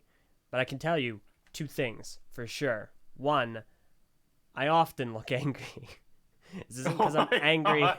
It's not because I am. It's just You it definitely happens. have a very angry face. Thin eyebrows. Anyway, 2. LJ, I legit can't ever tell when you're angry and when you're happy. I just by Well, you default know think what? you're angry. Well, you know what for? Maybe I can make it clearer for. No, I'm kidding. Okay, that'd be nice. Okay, yeah, sure. The other thing is, I was angry at the time, but it wasn't because of any of the inner turmoil happening with TTV. It's because everyone at we were supposed to go to that dinner, and TTV were supposed to pick me up. I was walking back from Takuma's hotel, and TTV were at the convention. So instead of walking, I called the former member and I said, "Hey, I'm gonna just walk on over." And the guy said, "Just go ahead, stay there. Just stay where you are. We'll come and pick you up." And I sat there waiting, and in the time it took for them to actually come and pick me up, I could have walked there. That's why I was annoyed. So what you're saying is you were mad at TTV then? They weren't wrong. I was not mad at TTV. I was mad at the person who told me. But anyway, but people then took that as like, oh man, I saw the firing happen coming. Want some attention in that chat. It's because Brick Fair was the mocking like subset, so this was our introduction to this forum of people, forum in like a physical sense, and people, because of this other controversy, had such a negative predisposition that they just, I guess, were looking for things to assume. That's really what it is that they're looking for things because like they already think negatively. They're looking for things to justify the negative opinion. That's why I think like you have people that aren't even related at all or were there firsthand to experience things like the poll contest issue have such a of it is because they heard it secondhand, framing a narrative for them that they then look for whenever they see any interactions with us now. So it's like it basically setting it up to fail, kind of, when it comes Basically. to their opinion. That's what it boils down to at the end of the day. Yeah. And really, like there was no resolution ever to the Vin sucks thing. There was no resolution ever to, you know, this other controversy with the misunderstanding. The resolution was, sadly, we just kind of stopped talking to that subset of the community. Yeah. And we never really have done it again. There was resolutions with individuals, but it never really felt like the problem itself was resolved. Nope. I do remember that like one of them made a video like detailing all their grievances about the Vin video and why they were so upset about it, and it was actually a really good video that I think I responded to. Yeah, I remember this. Yeah, but I basically just said like, yo guys, if you had just done this to begin with, that would have been fine. Like everything would be so much easier. We could have talked about it. We could have done all this stuff. But instead, I don't with this whole Vin sucks thing, because all that did was just create like this negative atmosphere where everybody. It essentially felt like we weren't welcome in that subset of the community, basically. That everybody we weren't. hated us, and really we weren't. Our we weren't. attempts to mend bridges and like be friends with people were rebuffed, basically.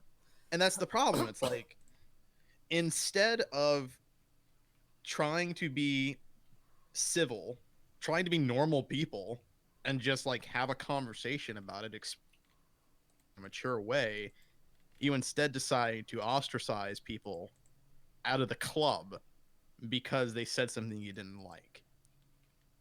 Once again, common thread, cliques, clubs Yep.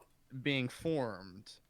It's just weird. It's like, all right, he said 2 negative things about the mock that you made, and now we're going to ruin the entire trip for an entire week. We don't want this person to feel welcomed. We want him to feel attacked. If he tries to make amends, if he tries to even talk to us, we're going to tell him straight up, get out of here. You suck. That's what that was. It makes no sense. It's so weird. It's so silly. It's such a strange response. Not just this incident. I mean, it happens in so many different ways and so many different sides of this community all the time that I keep witnessing. Just little things here and there that just set off people, and it becomes this thing. And it's not like in real life, right, where you have an issue with someone at school. Either, like, usually it goes about 2 different ways. From my experience in high school, fist fight each other and then it's over. Or you just kind of move on with your life, and then, you know, like 2 years, 3 years down the line, and you never see this person ever again. It doesn't matter. Here, whenever you have an issue with somebody, it lingers for 7 years. It stays there. It's a thing that we're going to let go away for a decade.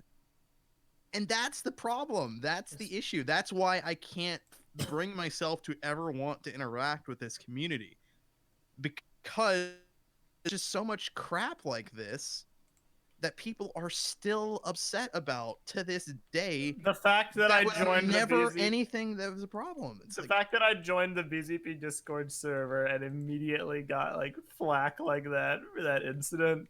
The fact that even that made you not want to join that server. I never interacted again. I felt unwelcome. Exactly. Basically. Exactly. I wanted to lend my support and be like, you know, hey, I applaud you guys for doing this. I wanted to see if I recognized any old faces, and just communicate with, you know, a different group of the community than what I normally participate in. But you think I'm gonna go back after being like treated hostile like that? It's like, no, I'm not going to. And just like with Vin, we never interacted really with the Instagram community again in any way. You are... How old are you right now, Mesa? I'm 22. I forgot how old I was for a second. Yeah, I forget how old I am every day. I don't even have an age. You have better things to do with your time now as an adult, a 22-year-old, than sit there in a chat. It told Endo you've never spoken with before, right? You got better things to do. Yeah. So you're never going to want to interact with that guy ever again, because he decided to approach you in a hostile manner for something he was not involved with, barely knows anything about, and that happened nearly a decade ago. You know what's funny is, this is a little fun fact that people might, you know, find interesting, is when they redid the polls, the person we voted for still won. Just let that sink in for a second. So nothing changed. Nothing at all. changed. It was literally the littlest controversy ever, and that is something that you are known for now. Yep. And that's the problem, because we are in a stage in this community where there is no new content coming out from the thing that binds it all together. Yep. Bionicle is over with, right? So in a time where it should be the prerogative of everybody to want to make amends, be friends with people, have fun doing creative aspects, outlets, that kind of thing, come together as a community that still supports this franchise, love as children.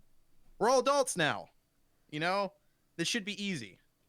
But instead, you have things like this that make you not want to interact with anybody ever again.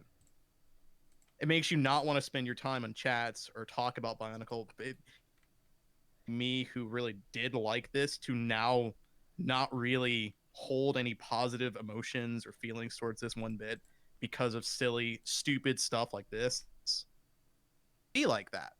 And then you guys already talked about the gatekeeping that happens too, where people will do this stupid thing where it's like, oh, you're not a true fan if you don't or like this or yada yada yada.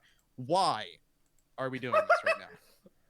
Why would you want to gatekeep your dead fan? Of all the times to not let people in the house, it should not be when you don't have any groceries. You want people to offer you food, you know, you want some sustainability. Essentially. The house. Why would you kick them out of the house just because they didn't take off their shoes before they entered? Just say, hey, shoes first. Okay, now you can come in. That's all you gotta do. That's all you gotta do. It doesn't make any sense. It makes absolutely no sense at all. And it's a negative stigma that like permeates into every section of the community. Old guard BZP from 10 years ago, check. Modern day, Instagram community, check. Stop motion community, you better believe it's a freaking check. We're not gonna go too crazy on that road. I know LJ, you could name some names if you really wanted to. Of course, and I have wanted to. I want to very much, but it's it's not worth it. It just isn't worth doing. It isn't worth adding that negativity, that toxicity into the community by saying, oh, this is the person. These are all the bad things that they've done to me, and I don't like them. So you should go and let them know that. Like, that doesn't help anyone. That's not going to resolve anything. And they're just still going to dislike me no matter what I do, no matter what I say, no matter how I act toward them. So it's better to just don't let them have that power. If you were a fan of the original Bionicle, if you were old enough to be a fan of the original Bionicle and have memories of it, of the store thing, you are now an adult. Bionicle ended 10 years ago. Anybody who is a part of the community during the heyday is an adult now. There is no excuse for this behavior. None at all. Get over it. Yeah. No, absolutely. Essentially. Quit being. It's stupid. It's so dumb. Yeah. Another frustrating aspect about it, to kind of tie it into some of the other comments that we got earlier about the Sonic community, about the Star Wars community. Here's the thing. Here's the difference between the Bionicle community and something like the Star Wars community. Star Wars, 1, is active and ongoing. 2, it has a fan base that has transcended generations of people. You have kids in the fandom. You have people in their freaking 60s in the fandom. It doesn't matter how old you are. You can be a part of that fandom. And 3, it is massive. Massive. Global. It's okay for a fandom, like, not necessarily okay, but it makes sense for a fandom that is that large to have toxic individuals or toxic sects of the fandom that are very vocal and sort of overwhelm the normies of the fandom, right? It makes sense. It's big. It's huge. Bionicle's not like that. It's tiny. We have 107 people watching this video right now. There's like 57K subscribers on our channel. Like that's 57,000 people who are not even necessarily active right now. Yep. Why is it that a fandom that is so small in comparison to some of these giant ones, why is it that we can look at this tiny little fandom and pull out so much negativity? It's ridiculous, the ratio of active versus the amount of mess that you have to deal with to be a part of it. Essentially. It's really depressing. Like, people, like, do I think the community itself is toxic? No. I think generalizations like that are very hard to make because obviously there's always going to be someone who violates the rule. Right. But I It's think all, there's an overwhelming like weird predisposition towards negativity, vitriol, and grudges in the Bionicle community. Unfortunately, yeah, kind of. Uh, definitely seems that way from my experience.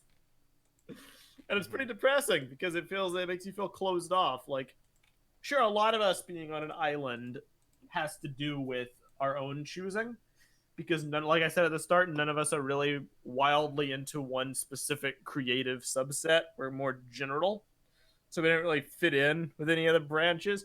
But it's not like we never wanted to interact. It's never because we wanted to be by ourselves, and we certainly never wanted to be hated by everyone.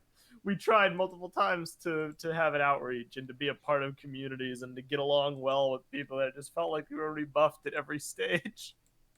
Literally all the way up to the general audience, and even our own fans kind of turned against us with the whole Bionicle thing, which is a whole other can of worms. I know that informs a lot about how you feel, Var, in the modern day, and me myself to oh a yeah, degree.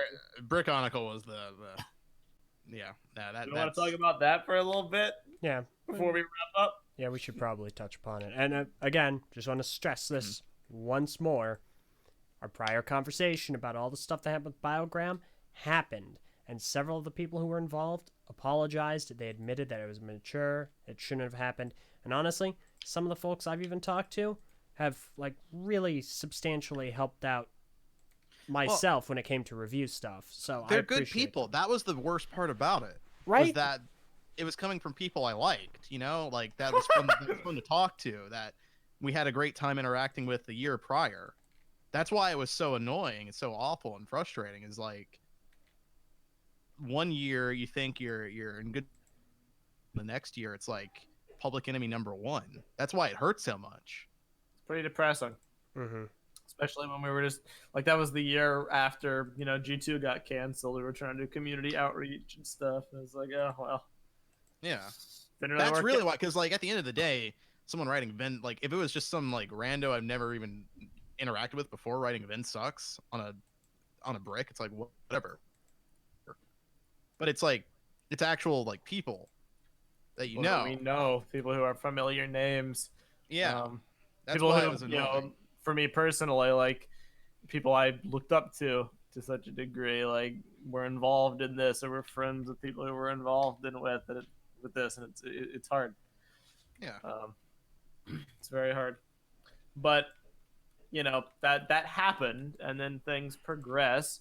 And the most recent incident of extreme toxicity that I would say I've been a part of was the reaction to the Brickonicle project, which was our last big group-wide initiative before the whole restructuring and the changing of like priorities and It stuff. was definitely the last thing I ever did for Bionicle, and will remain to be. Yeah, it was the last big hurrah. And for people who don't know what it is, very brief refresher. It stemmed from the Bionicle G2 art book. There was that one picture that kind of looked like it was a large scale conflict, and we were looking at this. We were reminiscing about G2. We were like, huh, I wonder how Bionicle would be as a system theme. I wonder if we could prove all the naysayers wrong that it couldn't be done. Could it work? Could it actually be a viable reboot for the theme? Could there be minifigures that were accurate? I wonder. And we started brainstorming, and we made it the focus of the TTV podcast for a while, where we went through our hypothetical pitch for how Bionicle could survive and be rebooted in the modern era. And look, I'm gonna be real. We've mentioned since then, we know it wasn't perfect. Like Prentice mentions in the chat, it was a great thought experiment. We didn't need 5 weeks of leg debate episodes. Like, yeah, that's a fair point to make. I like debates Certainly really weren't that bad. Wait, really? I mean, it was like 2 or 3, but Yeah, no, I stand by. I think that those. I mean, they dragged for sure, and it definitely got to a point where it should have just been decided and done with. Yeah. But I will say that I think the start of the debate, at least, was fine. There was definitely a point though where it needed to stop, but Yeah, we didn't really know how to curtail the podcast environment towards that show into entertaining content because even amongst ourselves, the people who were actually committed to the project, which were but a fraction of us when all was said and done, because the fatigue chipped away at people's interest over the weeks and weeks and weeks. People who were left, we didn't really know like how to properly evolve it because the core was just talking about all the different plans, debating it, discussing it, making plans live on air, and we felt that if we took that away from the public eye and just waited until we had a product, we would lose that whole element of what the show was about to start with. So I fully acknowledge there was a disparity there, and but how what we wanted for the show was actually conveyed to you guys, and disliking our G3 project rather, and not wanting to support it is not, that's not being toxic necessarily. No, you're allowed to allowed to to dislike dislike our it. stuff. I fully admit it wasn't perfect. A lot of the decisions there was made, definitely it was plagued by the lack of vision that was universal for everybody. We all wanted different things out of it, between the audience, between the creators, and between the hosts themselves on the show. We wanted different things out of it. Oh yeah. Case in So- point being Var and I really wanted to do new I really wanted new characters. characters. I really wanted new characters. Everything would have been resolved if we just made new freaking characters. And a But no. Someone didn't What? because it wouldn't get views. What? Yeah, someone wanted us to make sure Okay. that it had the original Toa because we needed people to view the show. Nobody the will only way to care if do it's it. just fan fiction. Yeah, it's just fan fiction otherwise. Freaking stupid. It was dumb. But point being, that's not necessarily what the problem was. But I will say that the sheer vitriol towards the project and the amount by which it's mocked in the modern era does rub me the wrong way Yeah. a little bit. There was a lot of work put into it towards making a quality project, and the goals by which we set out to fulfill were done so spectacularly by works of, whether you like our story, whether you think it was too complex or bad or, too wordy or whatever, like it's a story with Bionicle hallmarks that was planned for multiple years with character designs that adapted the Bionicle aesthetic to a minifigure format and a plethora of mocks that could work as real sets. As far as I'm concerned, Our goal was to make Bionicle that we felt would be successful in today's modern Lego age. It was not the most faithful reboot ever that would make every fan happy and rejoice with joy or anything. It was a specific goal in mind. It was to make Bionicle successful as a Lego system theme. So with that in mind, we did some certain changes, some certain things that otherwise we probably would not have done. yep. And I know that there is some contention with this decision between LJ because I've listened to some of the other Knack and Jay episodes. Mm-hmm. I stand by Shiwa. I think that Shiwa was a fantastic idea. I think Oh it was boy, a a ridiculous idea. fantastic. Now Absolutely keep in ridiculous. mind, if it was me in full control, it would not be Liwa. It would No, be see- a completely new character. That's fair. And the other issue that I really took was because the decision seemed made as a personal spite toward me, because I recall prior to that, I was like, all right, we're going to make another, we're going to make Brickonicle, or we're going to make the series about how it would be done. And eventually maybe we'll make some like pitch things, right? Mhm. Yeah. Stuff like that. And I'm like, all right, cool. I want to voice Liwa, because obviously. And I think everyone was like, yeah, sure, okay, yes, got it, cool. And then I do believe that you might be misremembering some things because I Maybe. don't think Shiwa was He Who Must Not Be Named's idea. I believe it was my idea. no, I don't And I think was the that it one was that pushed for he who must not be named's idea, but he definitely pushed heavily for it, He did push heavily for it. very yes, but- heavily for it, and like even when I felt there were other characters which I think made more sense, like Nua, Mother Earth, but that got muddled in it. That, and I just felt like it was like the justifications for it weren't strong. I felt like they were very shallow. I mean, the very point of gender swapping a main character was always a controversial point because of the nature of the project. You know, well, the issue is because it's the Toa. That's why. It's because it's characters that we know. People need justification for why we're changing the main characters that they've grown to love. And really, at the end of the day, it's not about Liwa per se being female as much as we wanted another female character. Our justification was always the gender ratio more so than the character itself being changed. I wanted Pohatsu. I mean, like, our options were limited. Like, if we're gonna keep games, it's either gonna be Liwa or Dive. And the reason we chose Liwa is just as silly as the reason we would have chosen anybody else. You know, there really isn't any reason why Liwa in particular needed to be changed that I think would ever satisfy anyone who has grown up with these characters. Yeah, and at which point I agree with you in the sense that we just needed new ones. We just needed a total blank slate. It would have made everything better. And I think, far honestly, there was a point where you actually really helped the concept because you had that sudden epiphany, that concept of them not necessarily being the Toa. They were hosts for the monikers of the Toa. Yeah. Which, to be fair, I mean, I freaking love that idea. I was really happy with that. I think I came up with a pretty good solution for the issue. I agree. It was the best of both worlds. I agree. So, I mean, if anything that came out of having to reuse the Toa names, I think that idea be cut otherwise. So, I do like that it led to that, but I understand why with it. I understand why people don't like it. That is different. Extreme. Yeah, not liking the decision is one thing. Wow, people like really didn't like it. Gosh, our name turned to dirt for a while there.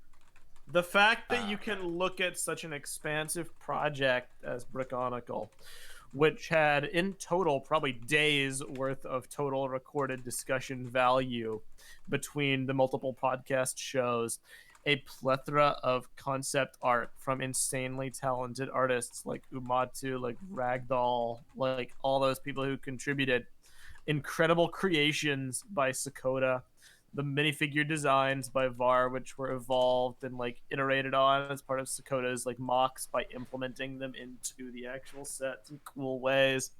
You know, Vin's Matoran concept, all the story Bible, the animated character designs, you know, all these things that contributed to this project. The fact that you can look at it and be like, this failed because they made Liwa a girl. Yeah, I mean, it's frustrating because we put a lot of work into this, and we really I don't know, it was in its stride, and then it felt like it just got stomped to the dirt because of one like tiny decision, you know, and it really is a decision that I don't think much in the grand scheme of things, especially for the story that we wanted to. Sure, if we were going back and redoing G1 and just making Liwa a girl, then I would understand it a bit more. There's more to be said about there, because then it's just like, well, what the heck? Why is Liwa a girl? But that's not. We were telling something different though. This wasn't just a G1 again. It was a new story with new characters technically, and there were some compromises made to make. And I think if people had just given it a chance and just like let it happen, let us make our little story, let us keep doing it, and get to a point where we actually have a story to tell so that you can read it and see why these characters are the way they are in the context of their world, everything would have been fine. But we never got that far. No, partially because of the controversy and partially because of our own, you know, internal problems as well. But yeah, motivation had taken a hit by that point. But for me, I try to look upon Bionicle positively because, again, the whole purpose of it to me was a success. The fact that Sakota has like become such a prolific figure nowadays and has an ideas project which is currently in review for a System Bionicle project, to me that's like, all right, well, I don't know how much I would attribute Bionicle. I would say like maybe 99.9% of your success is your own skill, but if that little 0.1 may have been because we helped spark an idea, or we helped spark a community dialogue of what System Bionicle could look like in the modern era, to me that makes it a success. So I try to look upon it positively, but it was hard being a part of the project, dealing with the constant vitriol. It was definitely a bit of a demotivating factor. But such is life. That's at this point firmly in the past. Yeah, I guess, and maybe it's part of the problem too, of my viewpoint of it, because like I personally, it just doesn't seem like a big deal, for what we were doing, for the reasons we were doing it, for the doing it, making Liwa a female for this story didn't seem like a big deal to me. So the fact that this thing for me wasn't that big of a deal was taking up the entirety of everything else that I felt was far more important, more worth people's time. That was part of the reason why it was very demotivating to continue. But I can't acknowledge that my view of that might actually be part of the problem. The fact that it wasn't that big of a deal to me, when it very clearly is a big deal for everybody else, might be why it is such a controversy. Because it's big thinky. It's me taking something that is important to people and deeming. So I can see that. Still doesn't really change how I felt about it. No.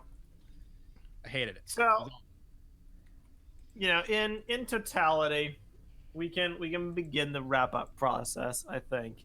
You may be people who have watched this long, and by the way, thank you for the consistent viewership and a super chat, which I forgot to read out. We'll get to it. I'm actually all right with us waiting. I do want to get to it, but because he didn't have a question attached to the super chat, but he has a question right after it, I feel it's better for question time. So we haven't forgotten, but it's good to get to that toward question time. Point being, a lot of consistent viewership this episode, but you might be wondering, what's the through line? What's the consistent point? All I hear are a bunch of anecdotes about your personal experience. Probably isn't what you thought this video was going to be. I guarantee a lot of you clicked on this and have listened this long probably thought we were going to talk about set design and people's, hatred towards Lego, people's hatred towards the story. Nak and Jay builds week by week, and if we can help it, I try to avoid rehashing points that we literally just did like last week in any kind of a grand way. So if you want to hear us talk about sets and stories and community reactions, there's plenty of episodes for those that you can go listen to. This point that we are going to be talking about, or that we have talked about today rather, boils down to the community as a whole. Is the Bionicle community toxic?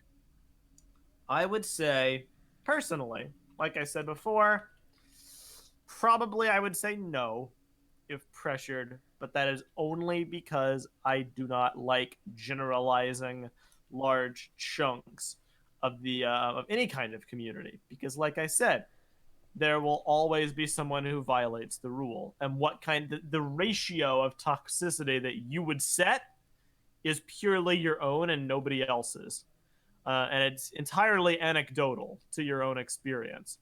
So, for me, probably not as a whole, but from my experiences, from my past, from my my day-to-day in the Bionicle community, I will say that there has been a lot of negative things, a lot of negative encounters with people, a lot of poor experiences with groups that I feel maybe could have been avoided if people just had a slightly different mindset towards things, a more welcoming attitude, less of a tendency to hold grudges. And sure, in the realm of the actual product, maybe if people were more understanding of change, maybe less willing to attack, and demonize Lego and all that. Like, there's points to that side as well. But there have been a lot of poor experiences that I have had, and that a lot of people have had, I think. Because whenever I see this conversation brought up, it's usually in reference to people feeling unwelcome, people feeling like it's hard to get into the Bionicle community. And they typically, when I've seen discussions on this from more casual people on other forums and other forms of social media, it's typically in reference to the theme people try to blame. They're like, oh, the theme makes it hard to get into because the story is so fragmented. And sure, that's absolutely true. You try to get someone new into Bionicle in the modern era and explain to them the hopscotch manner of reading the story and in what order you need it to be done in, and that's certainly a detriment. But I would say that there's a lot of accountability that has to be put towards the community as well. And it's not like I don't get it. We've been through a lot. 2 cancellations for, such a niche community as it is ours will obviously take its toll on people. Like, people have spent their whole life, basically. If you were a G1 fan at the theme's inception, like, this is the almost 20-year anniversary. We're almost there. The Bionicle community is ancient. So it's developed and changed a lot over the years. People have grown up. People have formed cliques and groups and ideologies. And when the core of the theme, that unifying banner of new content that makes it something you just follow actively, was taken away not once but twice, people slipped into the more, to use the term, high affinity kind of a user. The high affinity users took up the bulk of the community. And that's where all those really dedicated groupings were formed. Because if you didn't fall into one of those, if you were not a super hardcore Bionicle fan, you really didn't have too much to do. It's not like there was new story to discuss. It's not like there were new sets to discuss. You basically just had to kind of fall in line. And it kind of created a very closed off, insular, unwelcoming attitude filled with micro, controversies and a propensity by people to get angry at things that really didn't need to be gotten angry at, in my opinion, if I could be allowed a brief moment of psychoanalyzation. You can't. As an attempt to express their own anger and their own grief towards the direction that the thing they loved had taken. And they ended up taking it out on those around them and themselves by extension. And it's why the Bionicle community nowadays is very jaded. People are very cynical. You'll be hard-pressed to talk about Bionicle nowadays without some kind of negative element thrown in, and I am not excusing myself or any of us from this, because I am absolutely guilty of doing it occasionally too, more than occasionally. And take a drink every time you hear, take a drink of water, by the way. Nice, hail hydrate. Drinking, hail hydrate. Every time you hear some reference to Construction being dead, or Lego not caring about Bionicle, or some kind of G2 meme, or some kind of, Greg meme, or something negative put forth about the theme.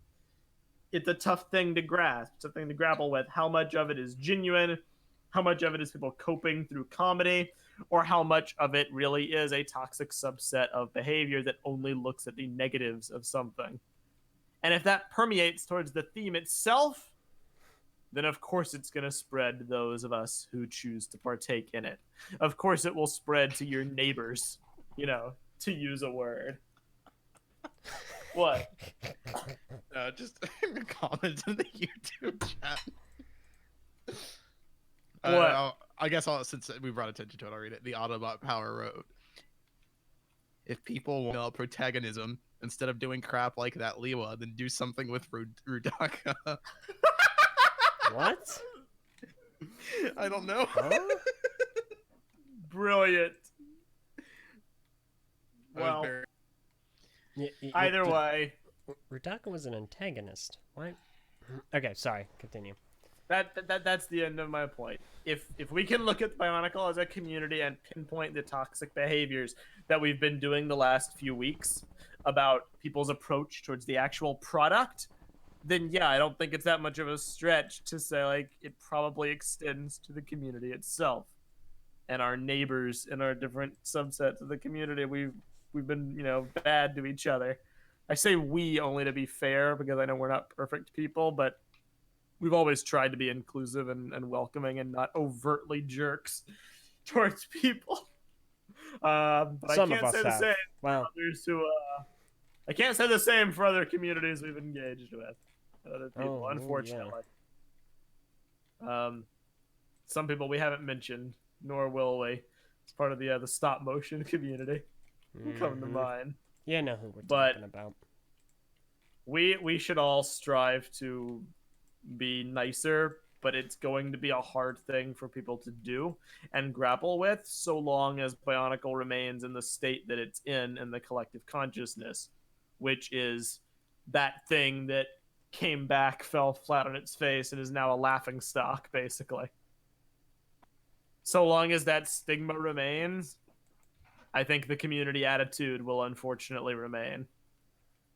Not to paint a completely dismal outlook, because we can be the change we seek, any one of us, in any day by day, just by being like kind to people who share the same hobby. But overall, the stigma the community has is probably not going to be something that's easily gotten rid of, just because of any one particular inspirational speech or outlook towards life. It's a deep-seated kind of a thing that revolves around Bionicle's very nature as a fandom, where it came from, its roots, the BZP situation, the 2 consecutive cancellations, the fact that we're already a niche of a niche and constantly feeling as though we're being disrespected by Lego, whether that's true or not. Some people take it too far, but there's certainly that feeling. It perpetuates an attitude of negativity, and that sucks. So yeah. I think, to give my brief thoughts on the matter, I think the Bionicle community can be toxic. Individuals can be toxic. Subsects of the community can be toxic. And I think we still see that now. I think there are cultures within the Bionicle community, within certain branches of it, that can be toxic. And it's really just a matter of not falling into it, not going along with it. Now, what I think the Bionicle community is, I don't think that this is an overgeneralization or generalization of any kind, is the Bionicle community is negative. Meso, I think you'd be hard pressed to disagree with me on that one, because the Bionicle community is negative, because they very much are. I mean, yeah, we just see, it's been burned so many different times, and so there is a permeation of negativity that is associated with being a part of it. I don't think that it's entirely not toxic. I don't think that it entirely is. It can be, but what it absolutely is negative, and that's why you'll often see a lot of people getting shot down for being positive about things or hopeful about things, like Sakota's project. Like we talked about earlier, people coming out against that. Oh, it's different. It's changed. Get it out of here. It has a shot at legitimately becoming a Bionicle set. It really does. I think that it absolutely does. It's currently in review right now. There's a comment that Sakota shared earlier that he received as part of his feedback for his project that I want to go read, because it was absolutely wild. I just gotta scroll up all the way earlier and find it, unless you have it handy, Sakota, and could repost it to save me the trouble. Oh my gosh. Because that would just be awesome. But people's attitudes really need to be checked at times. I found it. Sakota's Lego Ideas submission sucks. Face it. It's a greedily unidentifiable mess. Nobody but 12 people will want to buy it. Lego will refuse to accept it, and you're all wasting your time. LJ and the rest of TTV are bleep, and you should use your brains. Hashtag Bionicle. So first of all, why am I singled out in that? I mean, let's be real. You're basically the face of the channel. Okay, What you fair get. enough. You always have them. Mascot privileges. All right, fair enough. But yeah, now see, like, that's a toxic comment. They're totally entitled to their opinion. It's objectively wrong, because in order to qualify for being in the review, you have to get 10,000 people, and if I'm doing the math right, that is more than 12. I don't know, but but it's like, that's the thing though. It takes so, I want to stress this point. It takes so little energy to be a negative, toxic, disruptive person and to bring people down. It really takes such a small amount of your day and your time and your energy to devote toward that. And that's why it's a lot easier to be negative. It's a lot easier for us to have lengthy conversations about a Ninjago episode we didn't like because we have more that we disliked about it, and there's more to say and explain our thought process about why we disliked it, as opposed to liking something. Yep. That's why you have to put a lot of energy into the things that you like. Like, for instance, there's this guy, Diego. I'm not gonna even try to pronounce that last name.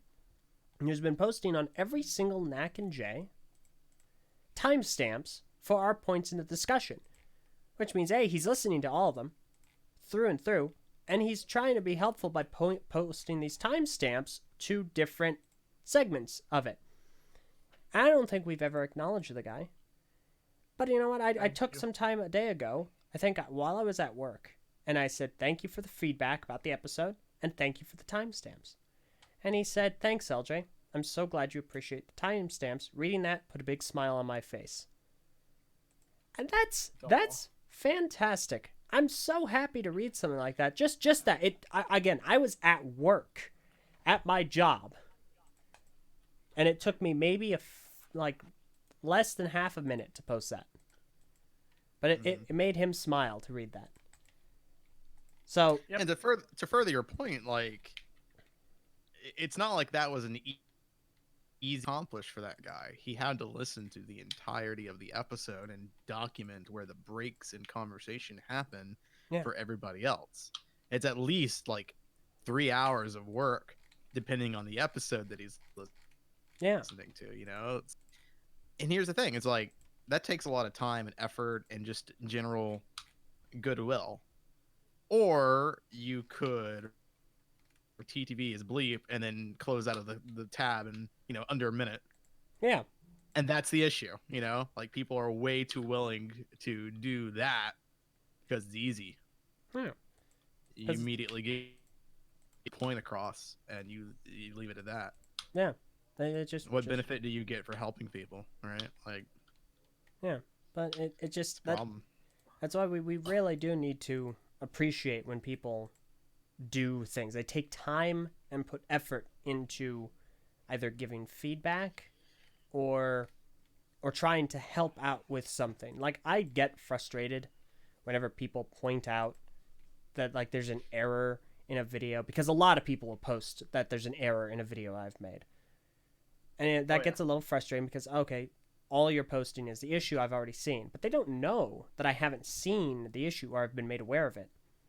All they know is that there's an issue and they want to make me aware of it so that I know later on. And I think it's so you got to separate the intention from your feelings on it and understand people are trying to help. They're trying to take time out of their day, energy, a lot of energy, because it takes energy to be positive and helpful like that. And they're just trying to be helpful about it.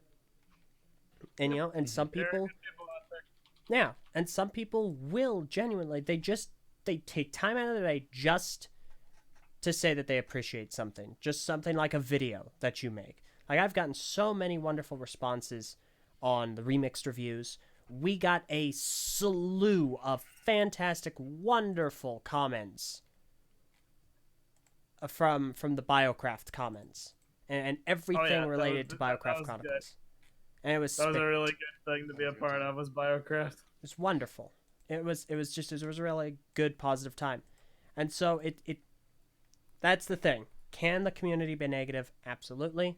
Is it too general? Is it negative? Certainly. And we have to fight against it. Mm-hmm. I do have kind of a response to that, more so to the chat, because I am seeing a lot of points here being brought up, like I saw a couple comments saying like, well, what is the youth about? Is the community toxic? I've seen some comments saying toxic is a silly word to use. It's awful. This is, dumb, that kind of thing. And I'm also seeing some comments from people saying like, I don't really think it's toxic per se. There's toxic individuals within the community that are very loud and vocal, and that is true, obviously a true statement. But I do want to take the time to address the term of toxic because there is a definition and the reason why the term is being used for this conversation. So let's define toxicity for a second here. What is it? It's something that, it's poison. It's a thing that gets into the system and permeates. It spreads throughout. That's what is toxic. So when we're talking about the term and its usage for this community and why we're having this conversation,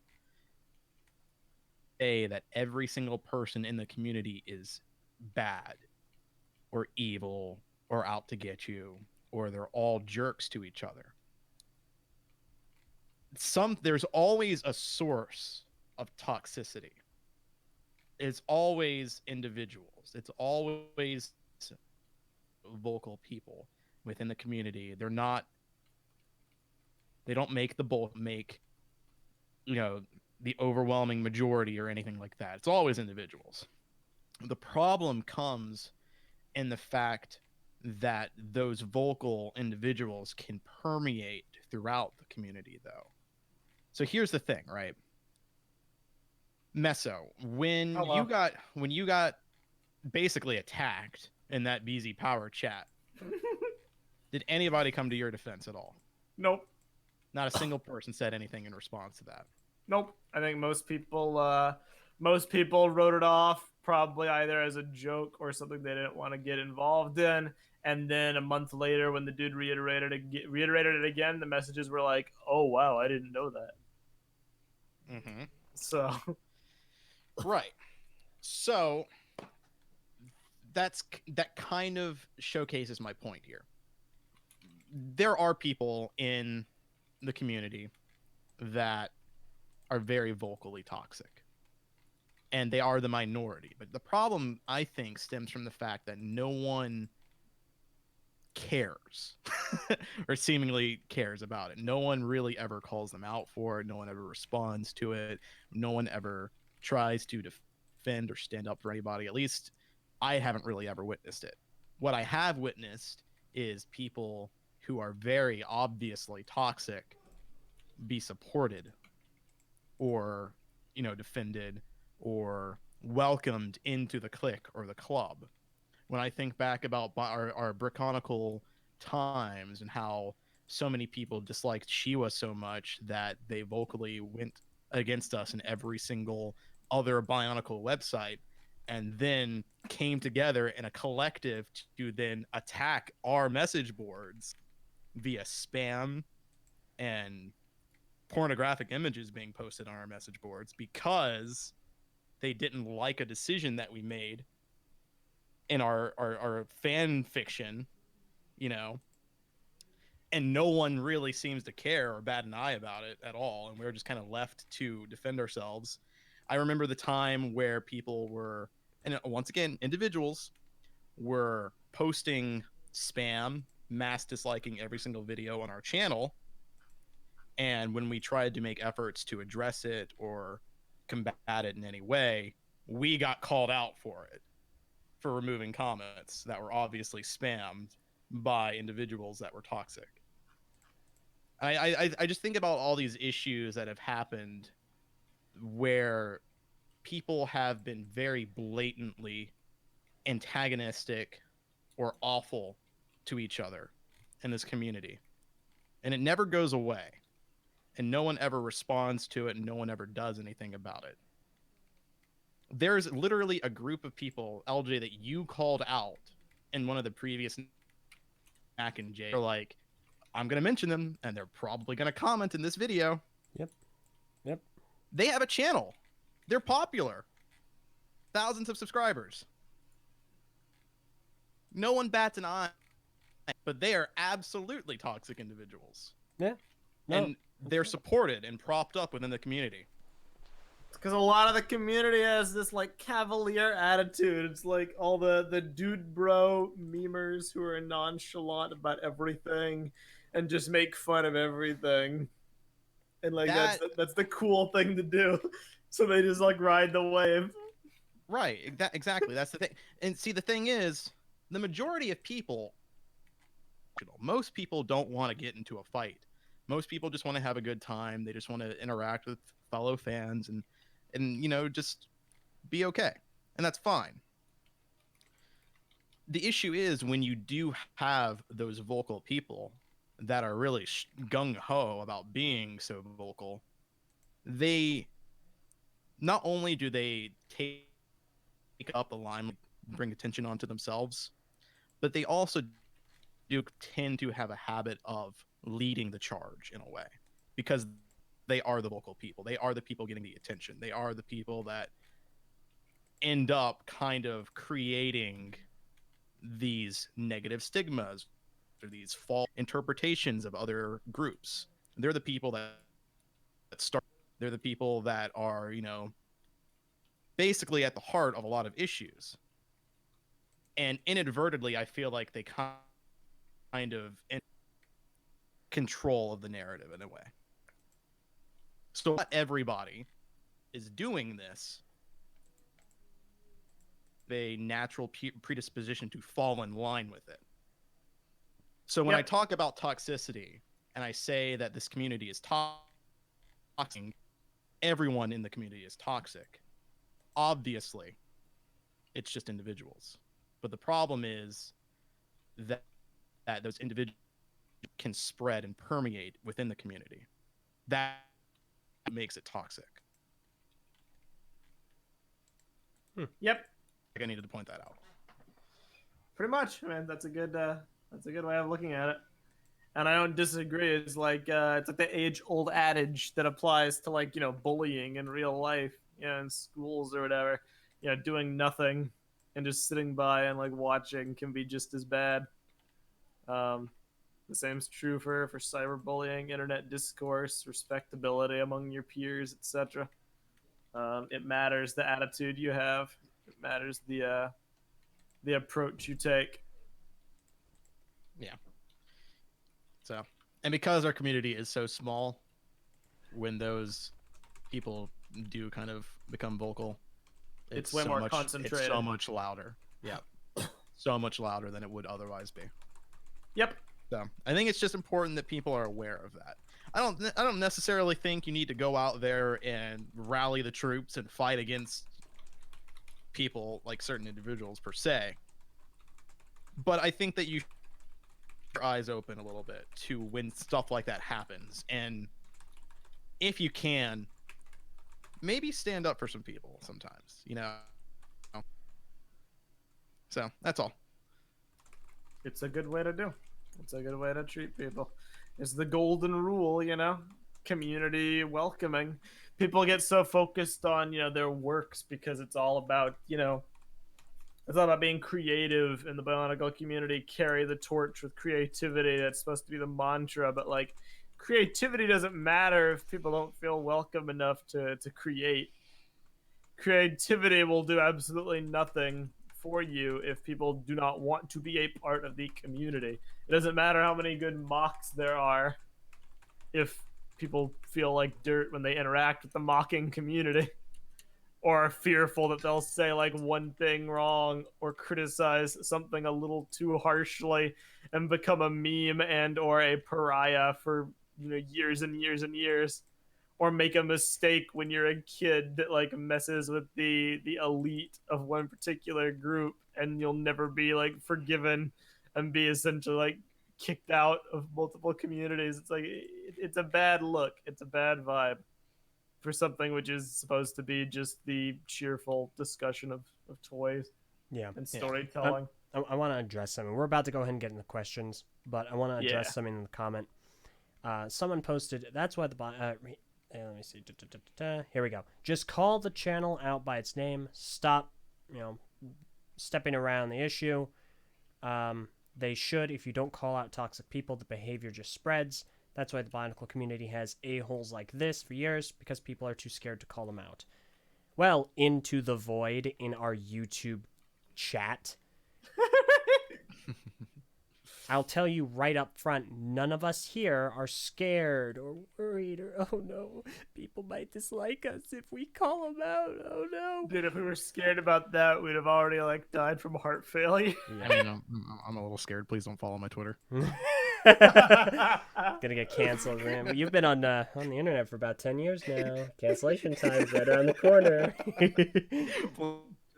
Please Trust don't- me, dude, it would satisfy like some base Oh, yeah. part of me to just like go to war with people and like and air all the dirty laundry and all the Yeah. terrible stuff that's been done. But number one, I know it's not going to make anyone change because they will still have their rabid supporters who will follow them no matter what. Just because they're their friends or they share their, their cavalier mentality towards everything, and it's not worth doing. And number two, we have better things to do, more constructive things to do, because every second that we spend partaking in the discussion of drama is another second that we're not spending producing videos and interacting with the people who we actually like interacting with and having fun with them. Yeah, that's the thing. It's like, listen, you might think it's cowardice. It isn't. It's that we do not want to become a platform for listing off our laundry list of people we don't like for people we have no control over, going over there and picking fights with them and causing trouble for them, or furthering this negative attitude of, well, I don't like you because these guys said they don't like you. All right, I'm not saying anyone And will trust do me, that, but it's... We've tried already with people in question who we have umbrage with over the years to mend fences and to heal wounds. And like sometimes it's worked. With BZP it's worked. Yeah. At least with the BZP staff it's worked. We're on good terms with them, and we hung out at Brick Fair and we did events, and they've been on LJ's show, and As far as we know, maybe they're like talking crap behind their backs, in which case we're gonna need to throw some fists. I know for a fact there's some people who still don't like us, and that's fine. You're never gonna make everyone like you, but there's been no outward like condemnation. Basically, we live and let live. So sometimes it can be mended, and they're the kind of people who it's worth trying to do outreach. But like some people in the Bionicle community, it's just never gonna happen. They're never gonna listen. Yeah. They're never gonna change their ways, and I know because we've already tried to like handle things privately and gotten nothing but like rebuff for it. Yeah. And part of it's the mocking community, some people there, and other people in the stop motion community and stuff who just don't like us for things that happened years ago, which were absolutely ridiculous and asinine, even back then, things to be upset about. But it permeates into the modern era, and people have clouded their own visions of the situations. Yeah. And so it's just it's that's why we're not doing that. Okay, we're not going to continue this cycle of calling people out when they're not here to discuss it or go over it or figure out the problem. Like, I have gone to people who I've had issues with in the past who have disliked me and I've disliked them, or we've had spats. I've gone, hey, listen, it happened a long time ago. I'm sorry about what happened. And you know what? Once I got to know them and I got to be friends with them, they've been wonderful people. They're in this community. They have been so influential and worked on amazing projects that you're probably looking forward to the next update for now. They're just really good people, and I like talking to them, and I'm glad I've had that second opportunity to get to know them and be friends with them. Now, we've definitely done everything we can to try and reach out to people and say, hey, things happened. Let's bury the hatchet. And sometimes those people aren't interested. And at a point, you just have to go, well, all right, they're not interested. We've done our due diligence. That's all we can do. So we will mention that they exist, but we're not going to air our laundry list so that people can go, yeah, I don't like them because TTV doesn't like them. Dislike them because you don't like them and because their actions are detestable. Make up your own impressions, opinions, hold people accountable. Yeah. Hold people to a high standard of common decency. Yeah. Even us. If we slip up, let us know, and we'll do what we can to correct it. Yee. So, with that being said, Question time. Yes. Oh We've my already- gosh. we're currently your questions. we're currently hungry. Stop. All right. Guys, patron chat and YouTube chat, let's go. Okay, real quick, I wanna point out these two comments. Dr. Ongo Bongo says, "I remember the LJ retrieval arc. It was better in the manga though."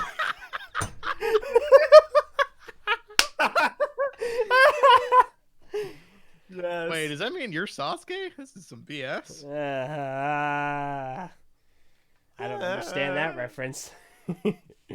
Oh boy. So let me quickly mention the YouTube super chat we got. We got a super chat from Brother from Another Brick who donated $2. Thank you, man. Thank you so much. And he didn't have a question attached to it, but he asked a question right afterwards.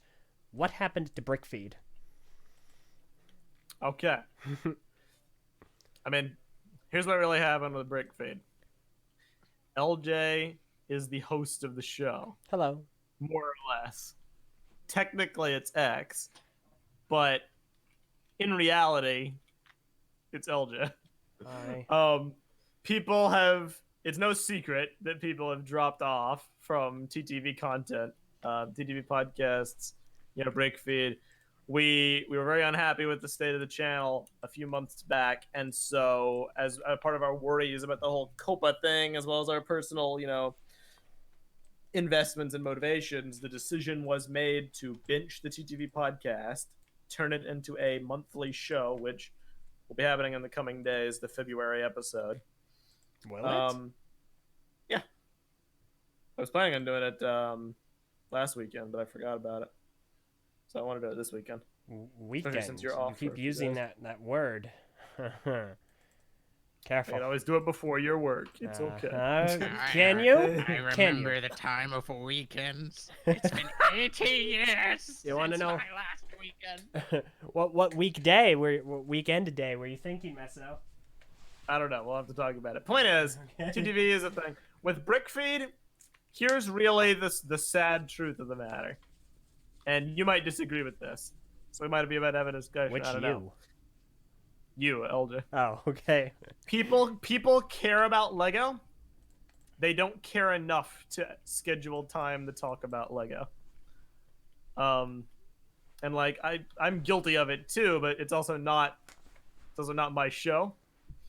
There's a lot of other stuff that you do, and X's involvement with us is very periphery. You give him a time and he'll be on an episode, but he's not going to go out of his way to schedule a time to be on an episode. So to answer your question, Brick Feed has not gone anywhere. It's just in an apathy cocoon. Basically, it will happen whenever we feel like scheduling it to happen. And the Yeah. only reason it hasn't happened is because other stuff has been getting in the way. I lead a semi-busy life between work and school, and I'll just get back home and be tired.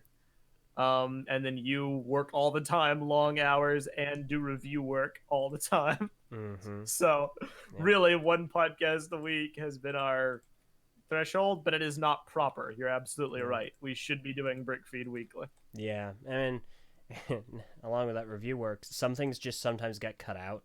Like, I've delayed the latest Retired review twice now, which I hate. I so hate doing that. I feel bad every time I do.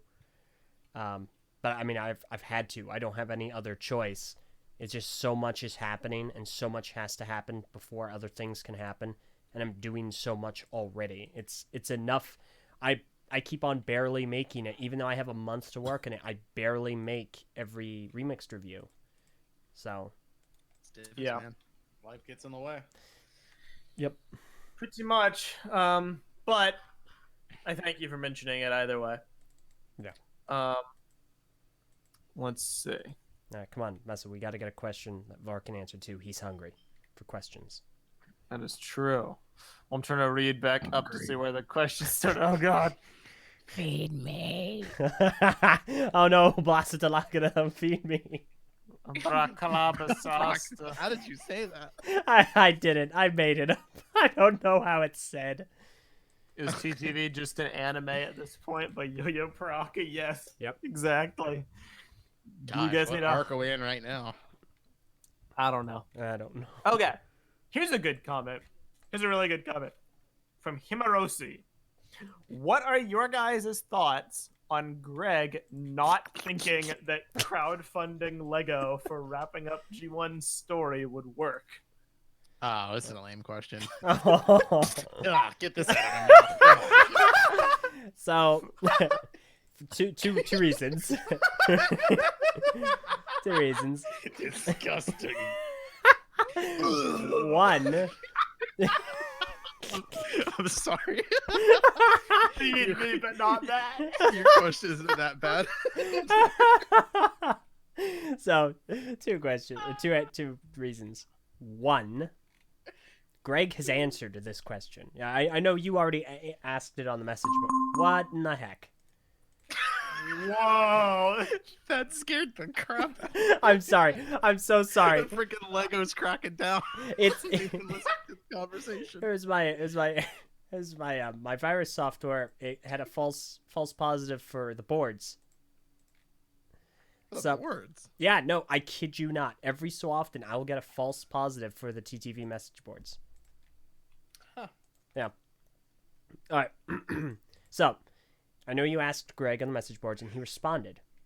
And he gave two answers. One, I have to say, based purely on my own opinion, that I do not think this would work. Resources dedicated to Bionicle would be resources not going toward any active lines the company is trying to promote. And he gave a little bit more of an elaboration. But so my first answer is Greg. He's already said it doesn't think it would work. My second answer is you can't afford it. The Bionicle community would not be able to afford that cost. I don't know what the cost would be, but I'm reasonably confident that's a lot of money. Not the active Bionicle community. Well, No. crowdfunding the story, like wrapping up the story serials, I don't actually think is a concern of finances. But that's exactly it. Like, it's not a concern of finances. If you were talking about actually wrapping up the story, yeah, crowdfunding a movie or whatever, it's not going to happen. But like, all it takes is Greg like working on the story. Like, he does have a job, but he also does have downtime. It's not like he couldn't write if he wanted to. He said so as much on like prior podcast appearances. His problem is that he doesn't think anybody at Lego will approve the story content that he makes, because there would have to be someone to review it and be like, all right, you're good to post this. And he doesn't think that because Bionicle isn't an active line that anyone will do that. He doesn't know for sure. It's pretty positive not. So crowdfunding wouldn't really be necessary unless you were talking about bribing some random individual to approve the story. You wanna approve this? Yeah. So that's my response.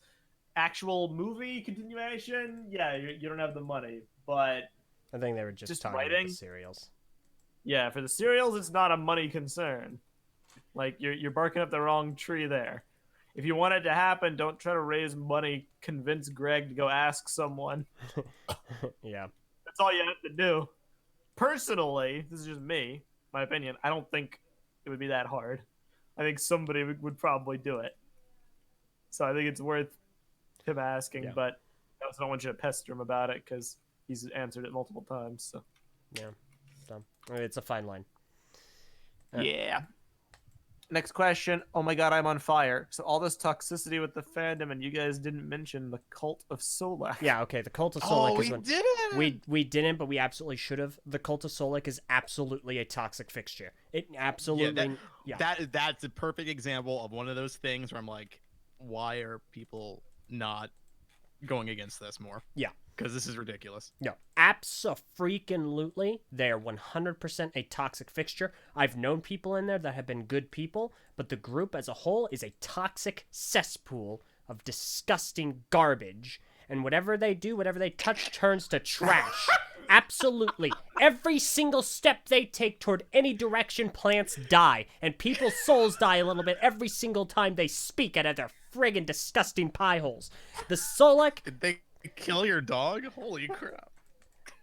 The Solekians are not a good group.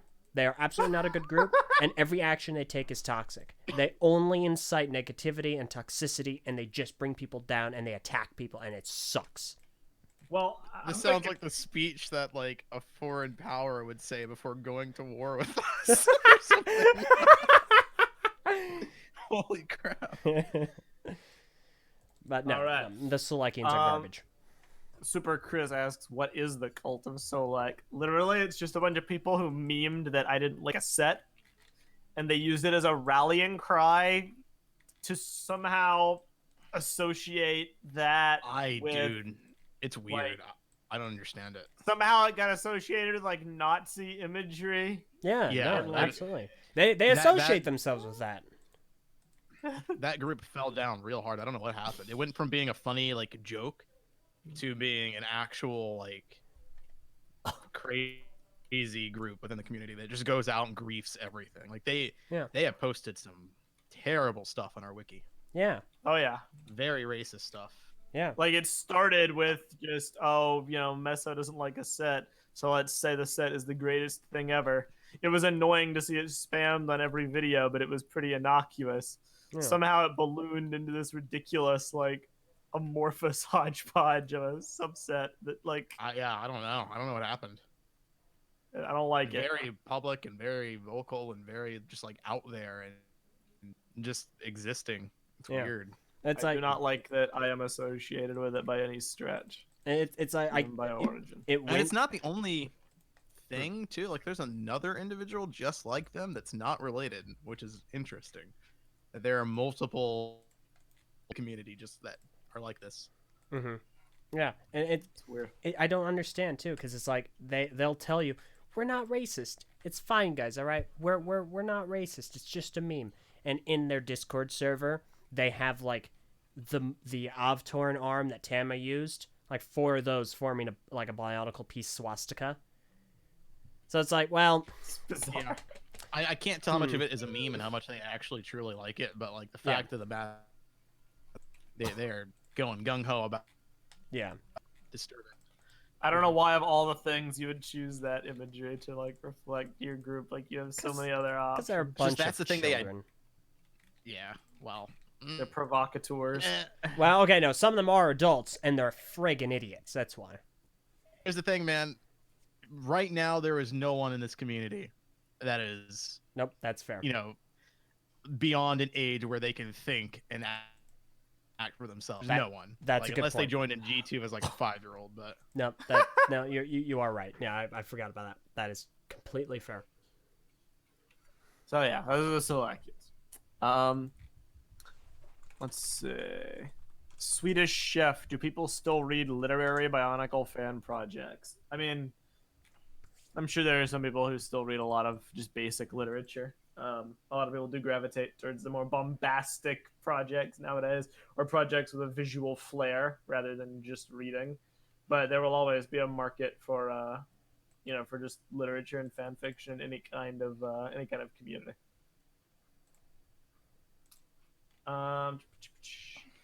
Where was Sakota's post? It just got swept aside. Okay, here we go.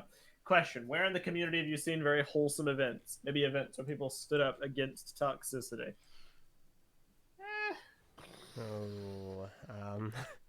Notice how we all reacted with hesitation and deep thought.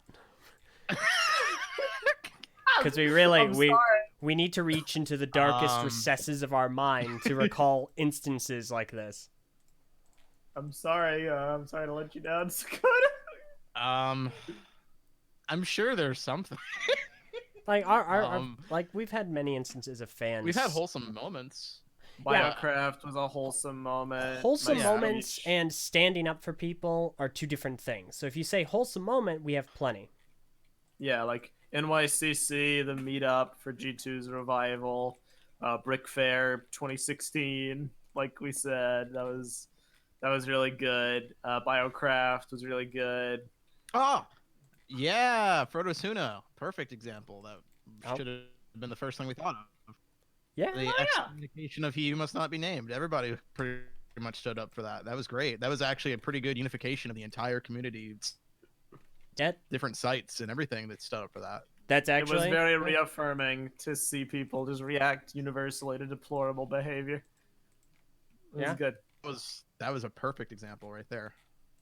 Props. Yeah, no, that's a really good point. You know, we could all agree that guy sucks. Yep. That guy's trash. I do not. I think it did help that he was very unpopular with the community already, though. Right, like someone so focused on making on public image and like telling other people like, okay, this is how you gotta market yourself, all right, just sucks at it. Yeah, he was not very well received. No, he dragged the rest of us down with him too. It's a total unfortunately garbage pail. So person. That's something at least.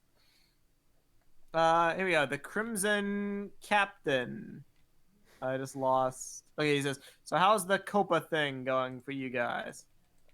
Copa's in a weird state. The actual answer for us is it's in development, and that we are trying to not create any content going forward that could be labeled as for kids. But as far as our backlog is concerned, the frustrating thing about Copa, the more and more we researched it and the more and more we watched YouTube's videos, more gray everything the more got. Yeah, it got very gray very fast, which is very, very, very frustrating. Because if there are no clear, discernible rules to follow, and you basically just have to make your own rules, then everything you do is a risk. Mm-hmm. So... You know, YouTube made a video, I think it was a CEO of YouTube, and she was like, you know, we understand that there are gray areas with content, like Minecraft, and like animation, and all these things, and we acknowledge that they can appeal to adults just as easily as kids, and just because your video, features Minecraft does not necessarily mean that it's for kids. What matters is not the content in your video. What matters is the audience you're trying to reach. And that video prompted us to kind of do a little bit of retrospective and be like, let's look at all the videos you ever released. What audiences were we trying to reach? And there's certain videos that definitely skewed to a younger audience, like, song parodies or, I don't know, Modern Ninjago. Top 10s. Top 10s and stuff. But on the whole, the bulk of our content was aimed towards Bionicle fans. And Bionicle fans, at least, they're either adults now or they were teenagers above 13 then. Yeah. There's very few people, and they even say just because kids watch your videos do not mean that they are necessarily for kids. So there's an argument that could be made that the bulk of our content is not actually for kids and would instead fall under a mixed audience category, which unfortunately and frustratingly does not exist yet. Mm-hmm. May exist in the future. But... The irony is that one of the things that root us in terms of success early on, which was not focusing on the sets themselves as much as we could, might actually have been a benefit. In the long run? In the long run, yeah, because, I mean, you look at channels like Jang, and he posted a video where Copa has, I mean, it's completely killed his channel, basically. He has to restart. So, thankfully, that hasn't actually happened so much for this channel. And looking at our analytics seem stable at the moment. So well, it's because we made the decision to not blanket our whole channel as for kids. I see. We made the choice to do video by video, and there's still plenty of videos we need to review. Is that what Yang his entire channel? Yeah, I think so. I'm okay. Confident, though I'm not certain. Because all of his videos fall under the same general scope. Ours do not. We have a plethora of different types of video content, and there's some that could potentially, there's an argument to be made that they appeal to younger audiences, and some that most definitely do not, aka all of our podcasts. Definitely skew older.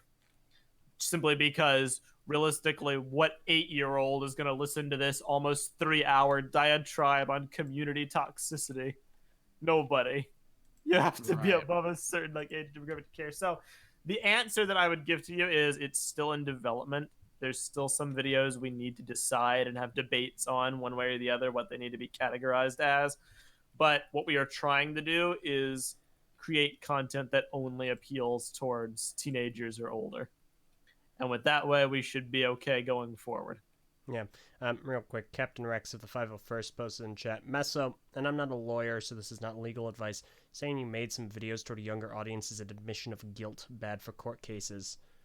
Bro.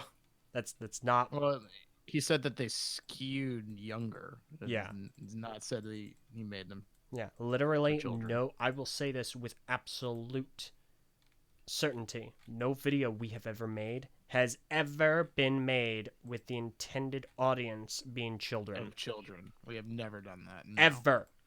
None of our current members and none of our former members have ever made videos with the intended audience being children. Okay? Mm-hmm. So. Essentially. When This might be a hard thing to grasp because our content's about Lego, but our content has always been very story focused, though. Like we have obviously talked about the sets from a fan perspective, but like the channel itself has always been skewed towards the older audience within the Bionicle community. But when Meso is saying is that there are certain videos that have a predisposition for reaching younger people because of the nature of the video. An argument could be made both ways, but there's some that there's an easier case to be made than others, at which point we would say like the risk isn't worth it. Like my honest opinion is none of our videos would fall under that banner because we've always marketed old, but realistically if we're weighing risk versus benefit of making that claim, there's certain ones we feel more confidently than others that would hold up under scrutiny of other people's perspectives that might not agree with us, basically. Yeah. That's the way it works. But that's what people need to understand about COPA, and it's a miscommunication people still have. It is not automatic. It is voluntary. You must do it yourself. YouTube will not do it for you. You must either make the decision to set your entire channel or not, at which point you must review your entire video backlog and judge on a case-by-case basis. YouTube's flags are self-admitted recommendations based on a very early AI system that is evolving over time, and they'll likely do more in the future. And additionally, just because the video, just because our intention might not be children, that doesn't necessarily mean that by the law standard and how they view the content of the video that they will not deem it for children. And that fusion and the issue lies. Yep. Because we can do whatever we want and intend it for whatever audience we want. That doesn't necessarily as a COPA. Now YouTube has gone and said, it's for your audience, and your audience is you're intending to market towards adults, then it's fine. But that's what we're complaining about. Is like we don't know now. Now it's so gray. YouTube and the FTC are very different entities, and they do not agree on things at all. The FTC has stated that they support the creation of a mixed audience option to allow for the gray area, but YouTube did not implement one. Yeah. So until they do, there will always be this frustrating, like, half mix. Mm-hmm. So, yeah. It's a difficult question. No one knows. Few more comments. Here's one for you, Elj, also from the Crimson Captain. Where are the LJ Johnson Show episodes that you live stream? I have them. I sincerely have not had an opportunity to either upload one or add all the things I need to another, like links and stuff in the description. Yeah, it will happen. I will get them out. Hashtag bring back EGS. Yeah, I'm working on it. It doesn't help that every month my schedule changes. So yeah, it makes doing it very difficult. Once I'm on a more consistent time, like the days might change, but once I'm on a better time, I can figure out where to go, and that's not going to happen till like March. Mm-hmm. Because I'm still not on my own. Like I'm finally out of training, but I'm still not on my own schedule yet. So that should be happening next month. Delta. Are there any questions geared towards the actual topic? Because I know that we missed a few that I don't think we addressed while we were having the discussion. So if anybody has any questions like that we kind of passed over, do feel free to ask those as well. Cause... Yeah. Usually our questions at the end don't relate to the topic, but you are right. If there were, so we definitely did miss some. Yeah. So feel free to repost. Obviously, we will address anything. Gotcha. Okay.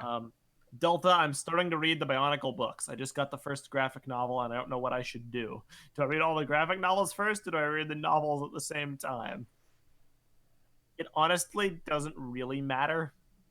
There is a proper order. There is a canonical order.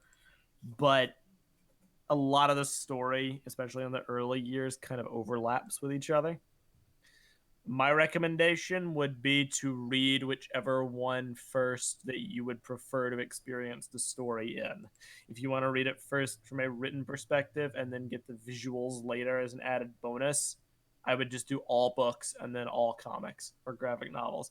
But if you really like the visual aspect, just do all comics and then watch the movies when it prompts you to, and then go read the books to fill in the story. You really can't go wrong either way. Me personally, I prefer the books. They're more complete. They tell the more full story. So I like to experience those and then use the comics, graphic novels as flavor, basically. Like, oh, hey, this is how the characters looked when they did blank. That's cool.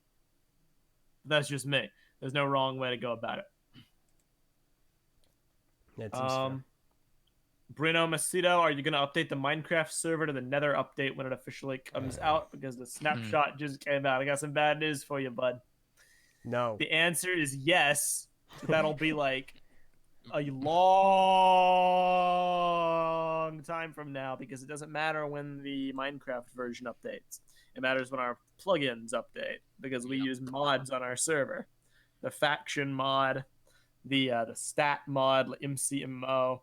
Until those mods update to that version of Minecraft, which in turn will only happen when that version of Minecraft comes out officially.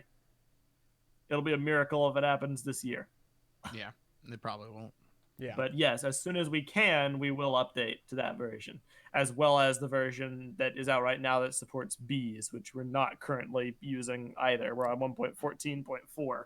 As soon as we can go to 1.15, we will. And as soon as we can go to 1.16, we will too, but it'll be a while. Yeah, pretty much.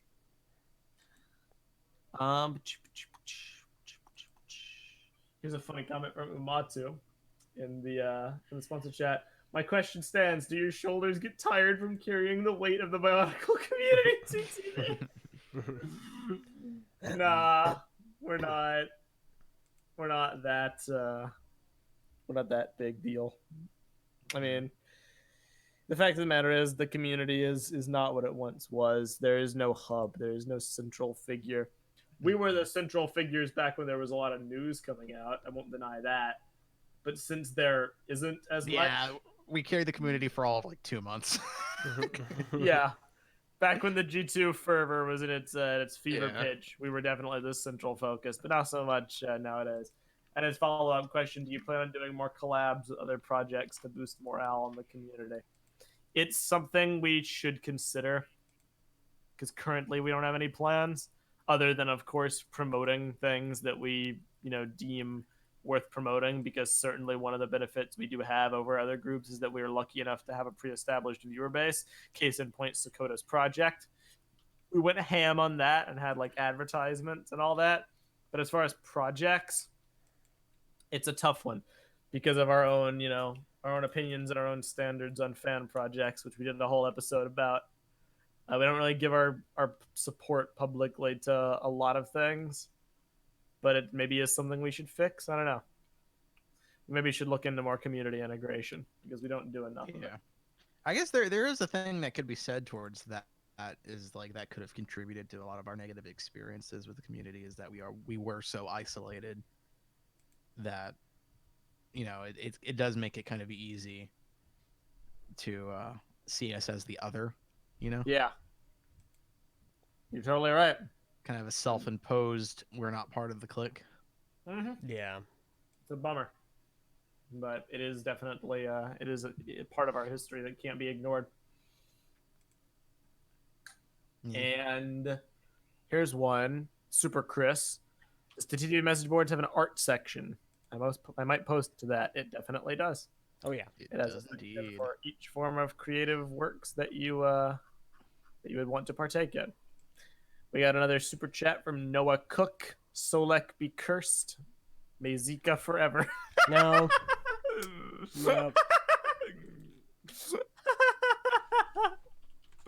That's funny. And I'm thinking we're coming to the end of the questions.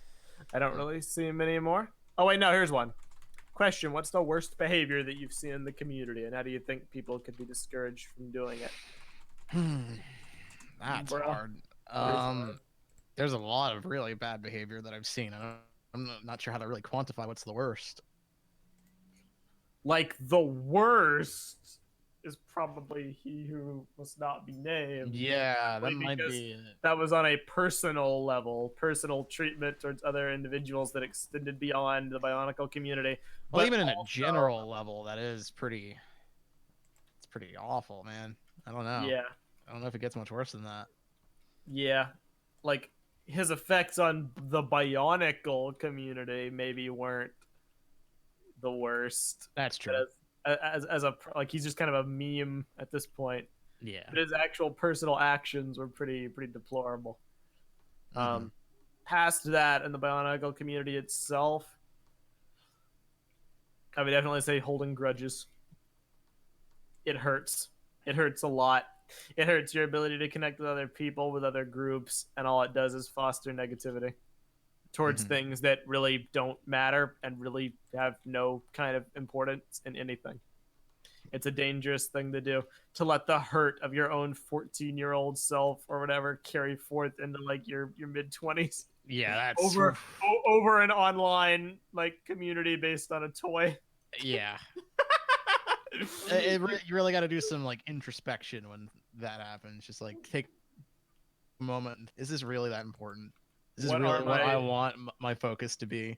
What are my priorities in life, and why am I here? Right. In this community on the Why internet? am I saying this right now? So that's what I'll say. What about you, Elj? Yeah, I don't. That's a hard question. Yeah, no, it is. That is an excellent question. I would say if your content is specifically devoted to, like, let's say you make content in the community, hypothetically, and it's entirely devoted to analyzing other figures in the community and just tearing them down, Oh boy. you probably should just not be a member of any community, because that's a pretty garbage thing to do. Like, if that's the platform you're on. I don't actually know what you're referring to.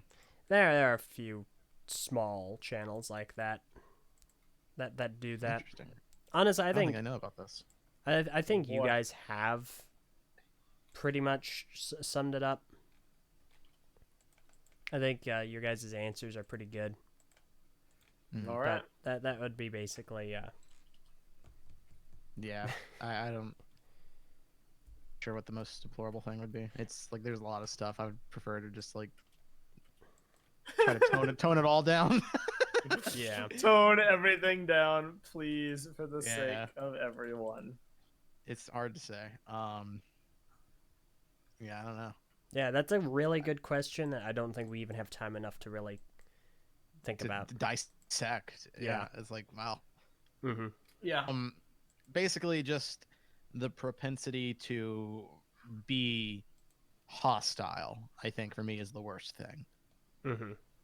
Isn't it everything? I think everybody just it's people are too quick to assume the worst in each other, and because of that, everybody is too willing to go out of their way to be hostile towards them. And I think that mentality a little bit, from assuming the worst in people to assuming the best in people. Like if someone does something that offends you, maybe try to think about it a little further and see like, okay, did they actually intend to do that or not before burning them at the stake, you know?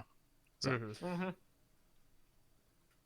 Yeah. All right. In that case, the last question for today's episode will be a brief one from Captain Rex of the 501st. Do you guys come up with Knack and Jade ideas for topics a week before or a few days prior? Neither. Before the first episode of the show, we were like, well, will this show actually be viable? Let's think of prompts for discussion. So we wrote down a giant Google Doc with, I'm not kidding you, 6 months worth of episode material. 6 months worth of episode ideas and prompts. And then every week after the episode, we, in our patron chat, we hold like a poll where people vote on what category they want next week's podcast to be.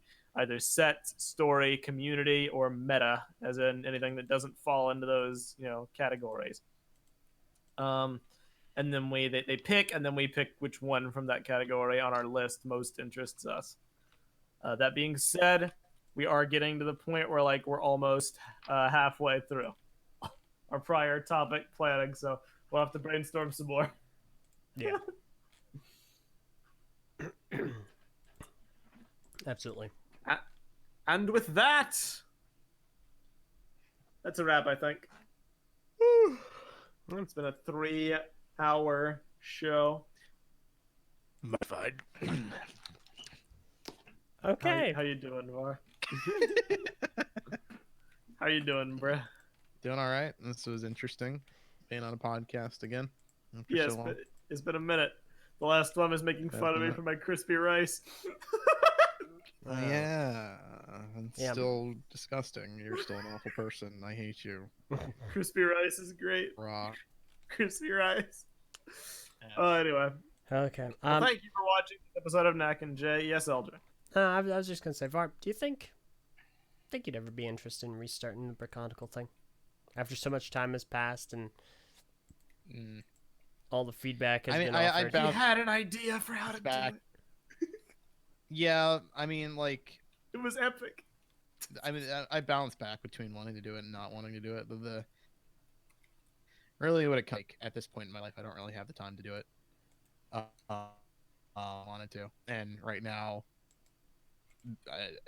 it's very too. So, I don't know. Probably it would not. take a lot of work to psych yourself up into that mindset, basically, for something that you're admittedly not as passionate about anymore, that also has bad blood and bad thoughts associated with it, that also would cut into your other time where you want to do more productive things. My thing is just I spent a long time generating ideas of a story for something that I don't feel that wasn't really appreciated, I guess. So when I think about all right, let's come up with new story ideas for this thing here, I'm like, well, why would I put my ideas towards this thing when I could just make my own thing? And I constantly have that battle where I'm like, this is a really cool idea that I used for some dumb fan fiction that everybody hated. So, way to go. That's how I feel about it. So I'm like, I think I'd rather just make your own thing. It sucks, but I understand it, and I respect it. You had a really cool idea for how to transition the format, but alas. Yeah, I mean, ideally, someone else would be able to pick up themselves, but I understand. Nobody else has the passion for it. It was basically just you, me, and Humas not be named by the end of it, and I was just an idea bouncer / plot hole thinker. You were the real creative mastermind behind it. You and honestly Umatu, who did a lot of the concept art for it. Yeah. The spearheads. So. Yeah. Yeah. Alas. I don't know. It just. Yeah. It just feels like a waste, I guess, in almost every regard. It feels like a waste of ideas that I could use for other things. Do you think there's anything that would ever reinvigorate your interest? I do not think so. No. Womp womp womp. I mean, I just feel like the damage is kind of done. Even if suddenly the community was this great haven of everything I've ever wanted, I've kind of moved on. You know, like I'm never really going to be back into Bionicle the way I was. Mhm. I don't think I'm ever really going to be a part of this channel as a mainstay anymore either. So, Yee, it's been no secret that you haven't been on. yeah. So I that's- mean, I don't know if I should ever like officially say like I'm no longer a part of TTV or not, but I'm not in any videos, so it's not really like a secret. I think it does warrant like a changing of of title or whatever, just because people don't have the expectation that they'll see you. Yeah. You'll be on the occasional TTV podcast if you feel like it, and the occasional video like this if you're asked to be on. But that's about it. That's as far basically as- all you're gonna get from me. Yeah. Unless you check out TTV Nerfed. Nerfed is basically where, and even Nerfed, I'm not like full time on or anything. You know, that Nerfed is still a whenever we feel like it thing. Yeah. So, But there's some quality content over there. If you want more VAR, that's where you can find yeah, more. if you want to hear my beautiful voice again, Nerfed is where you would go. Yeah, no. My days of being, YouTuber, making videos all the time, or being big in Bionicle and this community, this fandom, everything, that's over. I'm moving on. So, Which is fair. probably a bittersweet, or well, I guess there's bitter way to end this, but Nah, I mean, I think that's totally fine as life evolves. Just how it goes. Yeah, no, I think it's all right. I thank you for being on this episode either way. It was fun talking about all these things from our past. Thank you for your service, VAR. Oh my gosh. you're welcome, good sir. All right. Well, with that being said, let's go ahead and wrap up this week's episode of Knack and Jay. 3+ hours. Thank you all. This was good turnout as per usual. I really appreciate all of you. LJ, hit us with the notes and/or disclaimers. The plugs, Meso. My goodness.